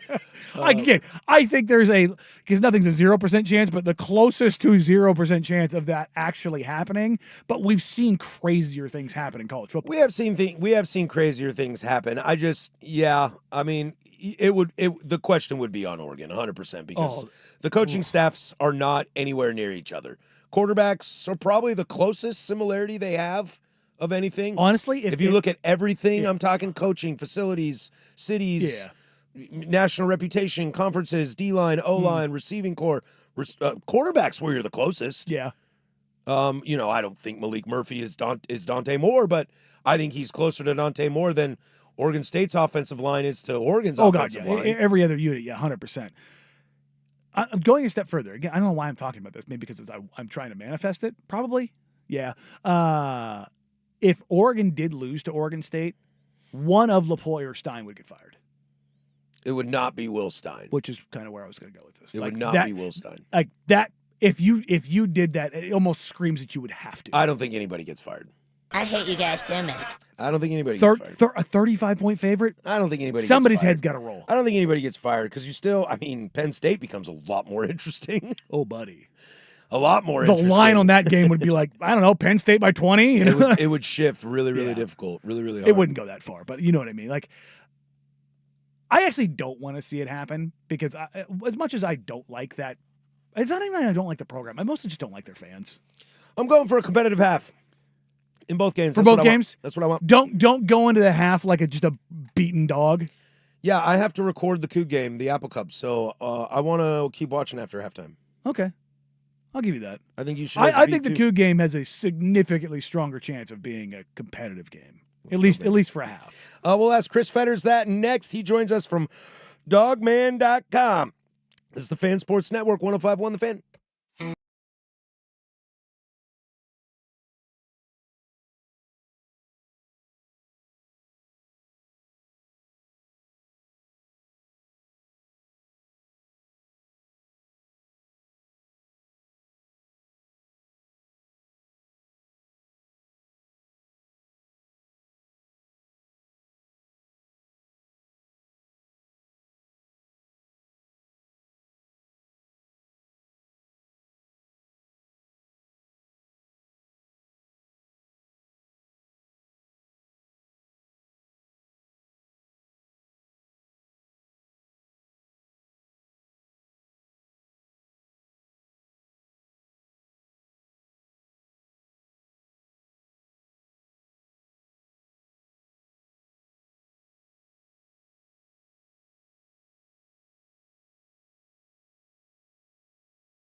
All right, it's Rivalry Week here on The Fan, and we haven't had a ton of chatter about the Apple Cup leading up today, so we figured we'd carry the torch, and that leads us to Chris Fetters, Dogman.com, who joins us again as our Husky insider.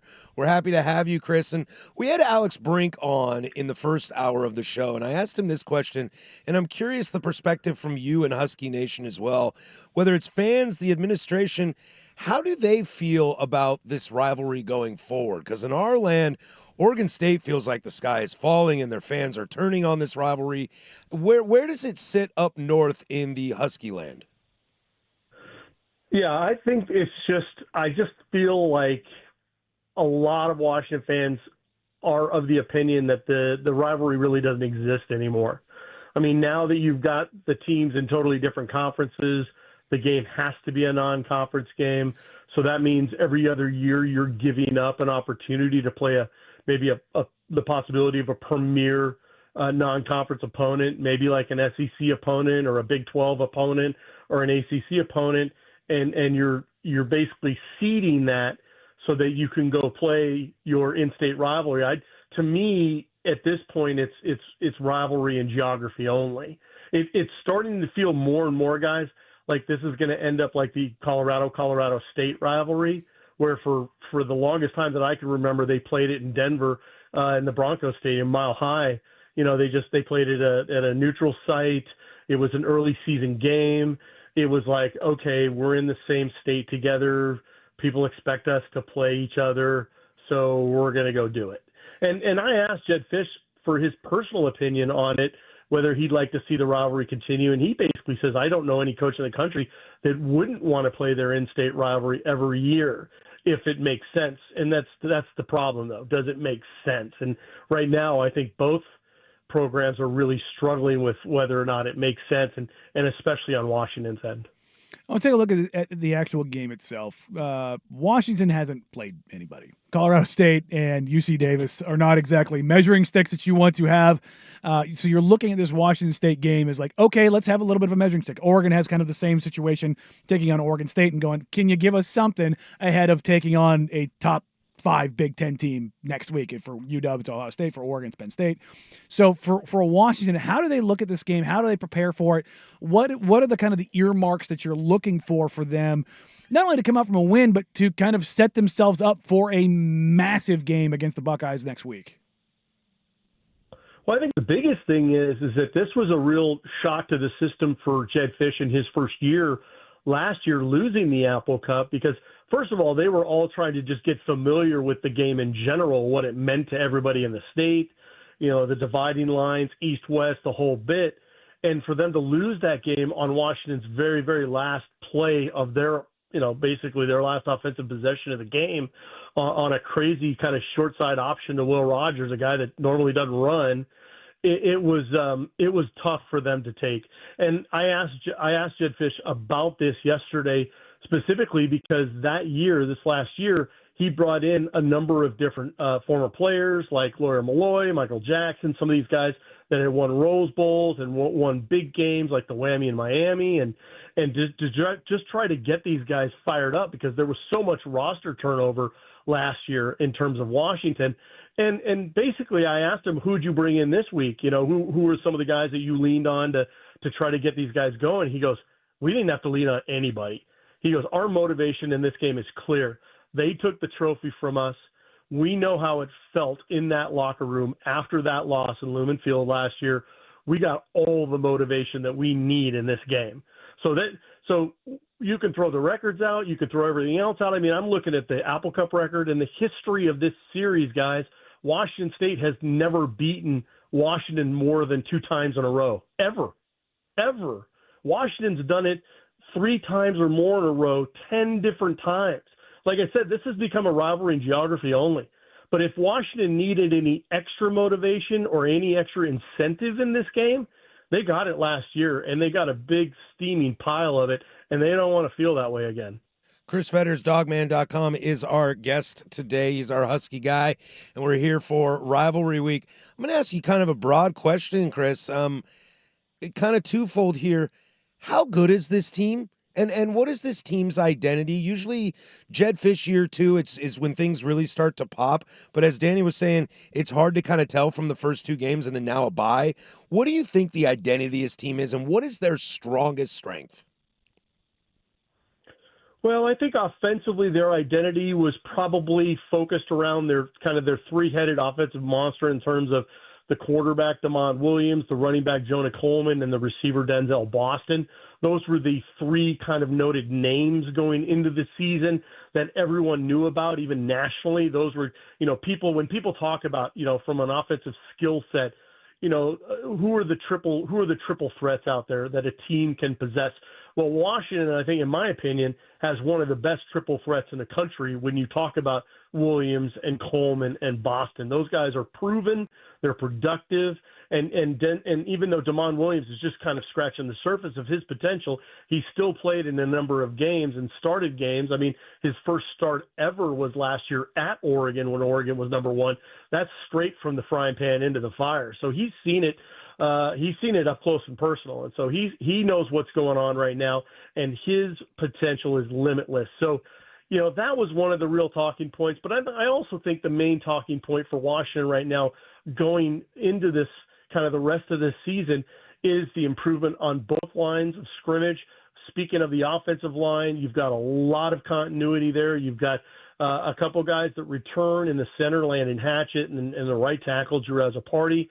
But you also got Geirean Hatchett coming back from Oklahoma. He's Landon Hatchett's brother, started out at Washington, so there's continuity there.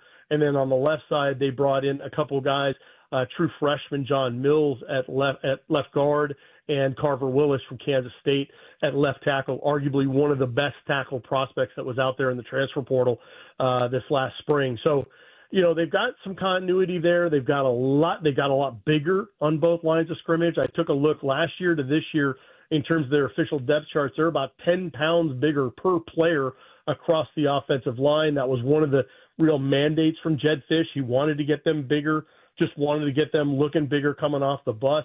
That's kind of one of the hallmarks that you have to be when you go into Big Ten play. You just have to compete physically with a lot of other bigger teams. And so that has been accomplished.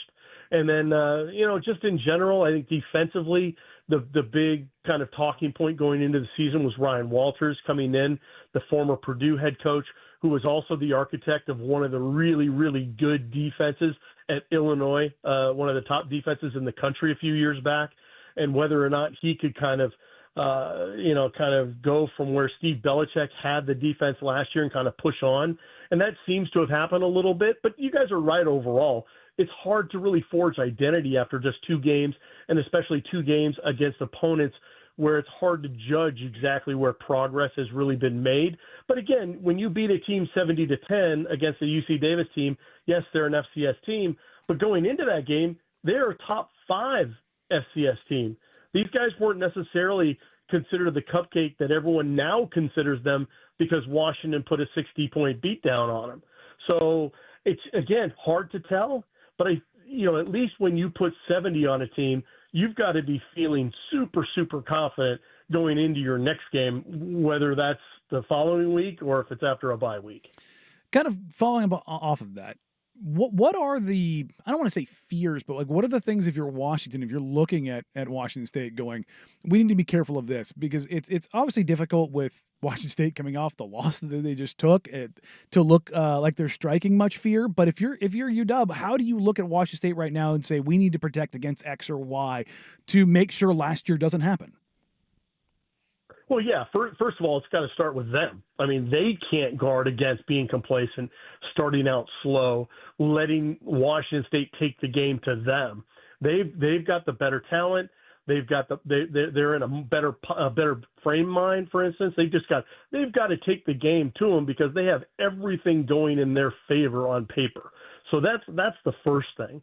And then the second thing is, and then Jedd Fisch talked about this when they were talking about Colorado State and preparing for them, with new coordinators, new personnel, everything else, and you don't have really any film to go on as far as Colorado State. They had to go to other schools, like Tyson Summers, the defensive coordinator at Colorado State now. They had to go back to his previous place at like Western Kentucky and other schools he's been at to really kind of form an opinion about what they thought they might see. Well, With Washington State, it's the exact same thing. The only difference is now they have that North Texas game film they can watch. They have that San Diego State film that they can watch. They have that Idaho film that they can watch. That's the main thing. But with Washington State, the personnel is so, I mean, it's absolute night and day. I mean, obviously John Mateer not being there is the highlight there. But Wayshawn Parker, their freshman running back, who did really well for Washington State last year, he's at Utah now. Tariq Buda Alukta is now at Washington. He was one of the main linebackers for Washington State last year. But, according to Fish, he said yesterday that Washington State has 75 new players in their program from last year. You look at their depth chart, there is absolutely nobody. I mean, dead zero, guys. There is nobody on their defensive depth that was in the defensive depth for the Washington State game last year. I mean, they are literally starting from scratch. You couldn't start more from scratch. And so you take that into account, and then you're also taking into account that, yes, they maximized their efforts in the transfer portal, but where Washington was able to go to Arizona to pick guys out with Jedd Fisch, now Jimmy Rogers, he comes from South Dakota State.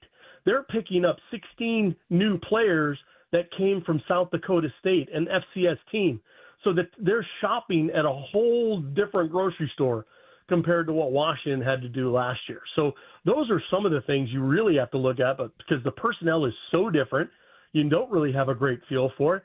Then they've talked about the 3 or 4 different quarterbacks that they can throw at Washington this week, because they had 3 different quarterbacks play against North Texas, so they have to guard against trying to figure out which quarterback they're going to use, which I think is a little overrated in my personal opinion, because I just don't think that that's a situation that Washington State wants to find itself in, but that's where they're at. And I think that's just symptomatic of the fact that Wazoo right now is just searching for answers anywhere they can find them. He's Chris Fetters of Dogman.com. We'll get you out one more question. I got to ask the barometer, the level of conversations amongst the fan base or what you're hearing. If Billy Napier does get fired, do you feel good about keeping Jedd Fisch and UW? Well, I would imagine a lot of people have talked about trying to extend him now, and my answer to that is why? What has he done? What has he done? I mean, yes, there is so many positives that you can talk about with Jedd Fisch right now, especially like in recruiting. He's starting to really restock the shelves in terms of that, and he's really made a focus on that. Really, like he got 5 true freshman offensive linemen, for instance, and 2 of them are in the 2 deeps right now as true freshmen. I mean, he's really restocked the cupboard to a point where things are looking really, really good going forward. But if you look at his resume, if you look at what he's done, yes, he did great things in year 3 at Arizona. Well, we're not in year 3 at Washington yet. We're still just starting year 2. And I understand the need for Washington fans to feel like they need to lock down the next guy. But Fisch has also made no bones, guys, about if there's a pro opportunity that comes up to him and he feels like that's the move he needs to make to keep that upward trajectory moving in his career, he's going to take it. He's at Washington for a good time, guys, not a long time. I mean, that just seems to be a matter of fact. And that's starting to kind of be a matter of fact in college football anyways. I mean, the days of the Kirk Ferentzes at Iowa are way gone. I mean, that's why he's getting so much acclaim right now, and he's going to be getting all the tributes, and they're all well-deserved, but it's because he is literally probably the last guy that's going to do what he's doing right now. And so if Fisch is only here for 2, maybe even 3 years, I think Washington is still well-situated to move on to try to find another guy. Pat Shunn, who was at Washington State, he's now at Washington, the athletic director. He's obviously made some really solid hires when he was at Washington State in the past. So I think Washington fans feel pretty good about where he stands and his ability to find more talent coming in. But again, just with so much turmoil and so much turnover, the transfer portal, everything else that's going on, NIL, cap, revenue share with the cap, and all this, it's very hard to find the kind of continuity you really, really need to be unless your name is Ohio State. Are you headed to Pullman? Alabama or Georgia. Are you headed to Pullman, or are you staying in Seattle for the game? No, we have somebody that's on his way right now and actually got word that there's a big traffic accident on I-90 heading east. That sounds about right. Yeah, a lot of Washington fans are going to be real thrilled about getting over to Pullman. But it is so odd thinking about what are travel plans in the middle or end of September for an Apple Cup as opposed to, around Thanksgiving. It's just such a big change in everything. It's hard to kind of really it's just hard to grasp. Totally. Better than the snow on that 2-lane highway in November, I'll tell you that. He's Chris Fetters from dogman.com. He's our Husky guy. Thank you so much for hopping on, and we'll check in with you later on down the road, and enjoy the game. Okay, I appreciate it, guys. Thank you. Of course, there you go. Chris Fetters from dogman.com. A little hot and spicy there, I thought. Yeah. Bring in the thunder. You missed your chance. What do you mean? Coward. No, I don't know the guy. I couldn't tell him I'm a coug and take a shot. I wanted to hear what he had to say. Coward. We come back. Look, I think Chris is kind of a meat and potatoes dude. You know what I mean? He ain't messing around. Yeah. There's a few things in there I thought that were interesting, mostly on Jedd Fisch. Let's get to that next. We'll toss it over to Rust with sports. This is a Rivalry Week edition of the Firm of Harrison Meringue, brought to you by Roto-Rooter. Now, from the George McCoy and Warren Allen Sports Desk, a Sports Center update on the Fan Sports Network, 105.1 FM and 1080 AM. This update is brought to you by Grand Central Bowl Arcade and Sports Bar, your Ducks game day headquarters in Portland. First on the Fan, the Civil War is finally here. Mañana por la tarde. It's number 6 Oregon, 34.5-point favorites hosting Oregon State. And 12 o'clock kick on the Big Ten Network. Coverage here on the Fan Sports Network starts with Sports Saturday. That's Joe Fish and Rashad Taylor at 6 a.m. It continues with Ducks Game Day.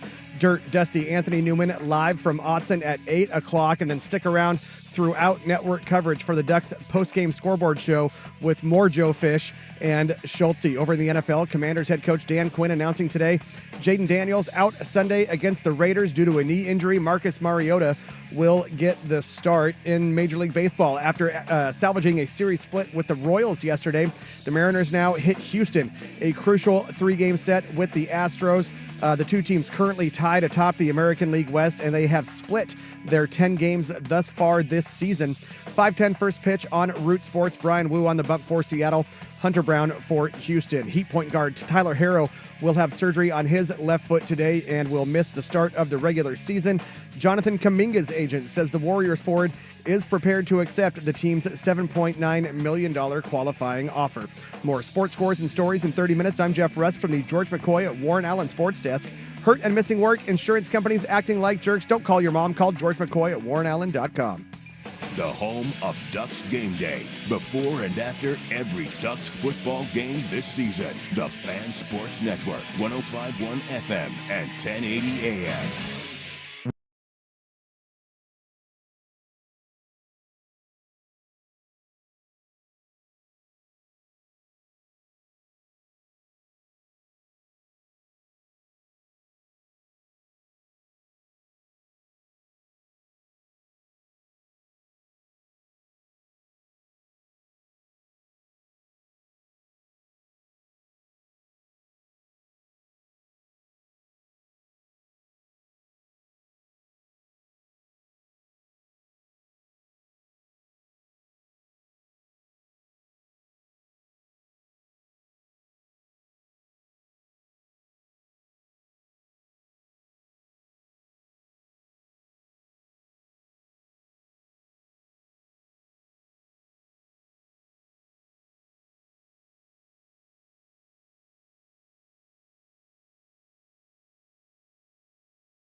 Closing arguments is next. We'll wrap things up and call it a day and send you on your way. I love on the fan text line the amount of vitriol coming from what I assume are Ducks fans towards our guy Fetters and the UW program. I love it, guys. If you didn't swear so much, I'd read it on the air. It's great. I do love it. Football Talk on the Fan is presented by Paramount Plus. Sylvester Stallone back in the original hit series Tulsa King. This series, Dwight faces his most dangerous adversaries yet, forcing him to fight for everything he's built and to protect his empire. Stream the new season of Tulsa King on Sunday, September 21st, exclusively on Paramount Plus. You watched it yet? I have not. Get it on some Dwight. I restarted it again the other day.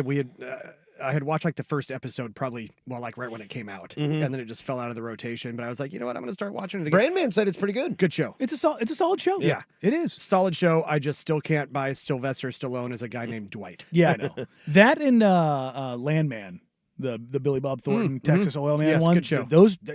Landman's a good show. It is. New season of Morning Show is out on Apple TV, so we're into that. See, I never have. Like, we have the Apple TV, it's just not in the rotation. It's not one that comes up.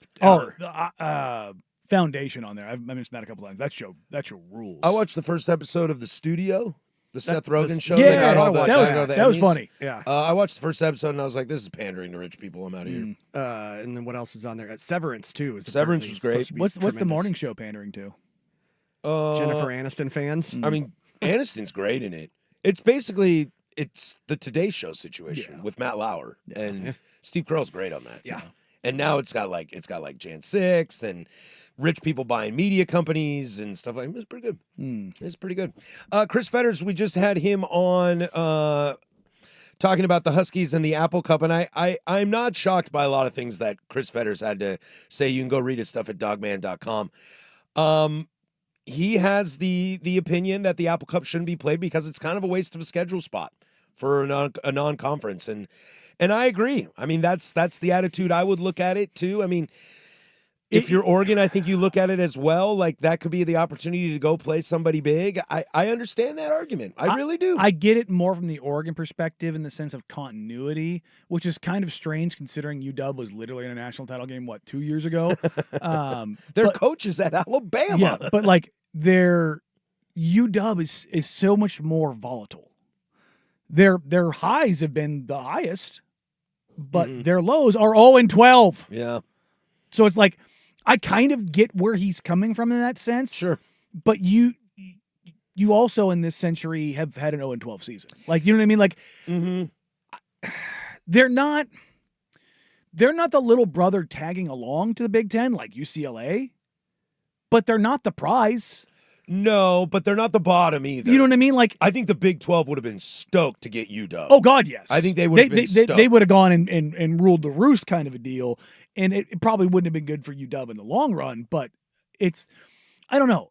I don't really have anything, like, I'm not a Coug nor a Duck, so I don't really have any vitriol for UW, but I also don't look at them in the same light as even Oregon, even though they've been to a higher high and beaten Oregon more recently in prominent games, just because their volatility has been such. I know. I thought the Jedd Fisch stuff was interesting that he had to say, because now that made me go, you think you can do better than Jedd Fisch right now? Well, like, I think what he's pointing at, and to give Fetters a lot of credit, which I was surprised that he went this route with Jedd Fisch. You know, he's here for a good time, not a long time. I love that saying, by the way. It's great. I mean, that's kind of been UW for a while. I mean, outside of Peterson, you know, I mean, DeBoer was only there for 2 seasons. Jimmy Lake was a disaster. Sark was a disaster. Ty Willingham was a disaster. 0-12. There's a lot of, like, UW has kind of been that stone outside of Chris Peterson. I thought Chris Peterson was going to be there for a long time. I just thought the Northwest suited him, his mentality. I don't want to go to the SEC. Not just that, you know, a reason he went to UW was because of his kid in the research institute. Totally. And when we were talking about Chris Peterson, he brought them to high heights. We were talking about him. Was that last week or the week before? I can't remember what it was. But somebody was like, well, you know, because we were talking about, he said that there's not going to be any more Ferentzes. Where I do think there's going to be a couple around the country. And I'm with him on that. I don't think there will be. We disagree. I think there's still going to be a couple. But somebody texted in some version of like, well, Chris Peterson left Boise State because he wanted, like, Chris Peterson is on record of saying flat out, I didn't leave Boise State to go to UW because I wanted a bigger challenge. I left Boise State because it didn't feel right. And it was, we are going to like BCS games and it wasn't good enough. Yeah. Like we were all of a sudden, because we changed the tenor, like to him, and the way that I look at that is UW was a step down from expectations. Well, and as far as Jedd Fisch goes, and Chris's line with, he's here for a good time, not for a long time. His first job as a coach, 1997, at, what does this say? P.K. Young Developmental Research School in Florida, where he was the defensive coordinator. Hell yeah, brother. Right? God bless Exactly. So started in 1997. Fisch has hopped around a ton. The Arizona job, where he was there from 2021 to 2023, 3 seasons. That was the first time he spent more than 2 seasons at any stop in his career. He's a hopper. And he started in 97. I mean, he kind of represents, when I heard that, I was like, well, who wants to play for a guy who's just going to leave? Players that might leave with him. Not just that, get in a room with Jedd Fisch. Yeah, it got that brother, moxie. Again, the Pac-12 Media Day being down there, it was his first year. Dude, Fisch has got juice. Like he like, and it's salesman, but not in like the, oh God, like he makes you buy in. He makes you believe. He's got the goods. That sounds a lot more Florida than Seattle. Yes. Because he is not the 12th man. You know why the Seahawks had the 12th man? One to represent each loss from the Huskies in 2008. All right, next is closing arguments. We'll call it a day. Send you on your way. 105.1 The Fan.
The firm of Harris and Meringue is wrapping up for the day. You want answers? Which means it's time for the closing arguments. I think I'm entitled. You want answers? I want the truth! On the Fan Sports Network. You can't handle the truth! 105.1 and 1080, The Fan. All right, that'll do it for us. See ya. Big gulp, son. Well, bye. I just love looking over at Russ, just seeing the look. God, I hate you guys. We've had a very fun day today around here. I'd like to thank all you fine listeners out there for entertaining us. For all 12 segments. And helping us have some fun today on Rivalry Week and restore the positivity around the region about hating your rival for no good reason other than that they suck. Make hating fun again. I mean, I don't know if I'm that far. Yeah. This is all tongue-in-cheek for me. No, it's not. You're right. I hate those guys. Yeah, I know. I actually have some really good friends that went to UW that I really, really like. And you still... Oh, I give them grief. Yes. I give them grief. Yeah. I give them grief. Yeah. You forget. I'm with you off air. I know what you say. Yeah. Some text rolling in that I wanted to get to real quick. Sark is far from perfect, but considering how bad Ty Willingham left the program, I think he was more than solid. And to give you a little bit of an anecdote from where I was when Sark left UW, because he took the USC job right after that, correct? I laughed hysterically because I was like, take that, UW. You're never getting a better coach than Sark. It might not have been pretty here, but Sark was better than you were going to get. Mm-hmm. And then they hired Chris Peterson. And you're like, and I was very, very, very upset by that. I don't think Chris Peterson lost to UW or to WSU. I'd have to go back and check, but I don't think he lost to us. He's a damn good coach. Very, very good coach. Damn good coach. There was a period there when he left I wanted Peterson bad. Yeah, USC. Yeah, I know you did. Bad. I believe it. I know a lot of USC fans wanted him. Yeah, when he left UW, it was. But then they said we're taking Jimmy Lake, and I was like, oh no, Jimmy Lake has Mike Leach's number. Mm-hmm. Like Lake's defense is tailor made to destroy a non-adaptive passing attack from Mike Leach. And Jimmy Lake turned out to just be an absolute disaster. Abject failure. Yeah, I mean, DeBoer was great. DeBoer was good. And then this other text that came in, and I think this is very true, and we do have to keep this in mind, that Oregon had 4 coaches in 6 years. So they've been through it recently as well. Mm-hmm. And I think there was probably, I know, there was a lot of fear there for a moment. Is this a UW stepping stone Is a stepping stone school? And I think landing Dan Lanning was absolutely crucial. Because he could have easily used this as a stepping stone program. And I don't think he is, because he is. I think they were trending in that direction as a consistent, no 4-win season downs, no not using Justin Herbert the correct way, but like they were on the trajectory to be a consistently in the playoff national championship contender. But Willie Taggart leaves. Mario Cristobal leaves. And all of a sudden you're like, oh my God, Dan Lanning, this coordinator from Georgia, is he just going to do the same thing? Who's a young guy. You know, I'm going to wait for Ryan Day to get fired, and I'm going to leave Oregon and go to Ohio State. You know, or Harbaugh leaves Michigan, and that's my opportunity to get into Michigan. And I think Oregon fans got lucky with Lanning being the kind of guy he is, the infrastructure that he's helped build, that the university's given around him. It makes sense to stick there and stick it out.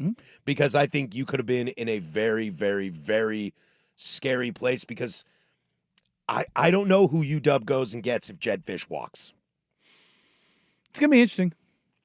Billy Napier? Swap coaches? Just swap? Can you trade him? Yeah, I don't know what you do. Like, who is somebody you could poach? Because I think like a PJ Fleck out of Minnesota. Do you want a PJ Fleck? You know, row the boats. Do you take a flyer on Mel Tucker as time healed all wounds? Yeah, I don't think. Because if you're UW, I think you might need to go get a name. Do you go sneak Wilcox out of Cal? I'm sure he'd love to leave. I'm sure he would. I mean, has he been at Washington before? He was the OC under Peterson. Well, I mean, I would love that. Cal's my little engine that could in the ACC. I'm watching Cal games. But they do also have a tough road to hoe in the ACC. I'm watching Cal games from here on out. That's what I've decided. Little JKS. They're my boat. I'm going to row. He's fun. I like that. They're my boat. I'm going to row. We'll give a shout out to Josh if you're listening today on your 41st birthday. Your partner gave us a little heads up on this. Thanks for being a fan of the show, the station, for over 13 years. That's longer than I've been here. Mm-hmm. That's one more year than the Huskies' losses in 2008. in fact, in 2008, the Huskies were so bad by losing all 12 games, the Sonics said enough is enough and moved to OKC. Oof. Yeah, I knew that was the bad year. I thought it was 2009. That's the year that USC beat them 56-0, and I don't think they had a first down until the second half. Absolutely brutal. Well, everybody, have fun in rivalry weekend, okay? Get your hate out, all right? Be petty. Let's have some fun here. Love it. We'll see you on Monday. Have a safe weekend. For Danny Meringue, happy birthday, Josh. Mm-hmm. That's Rusty on the ones and twos. I'm Patrick Harris. Go do something I would do. Bye.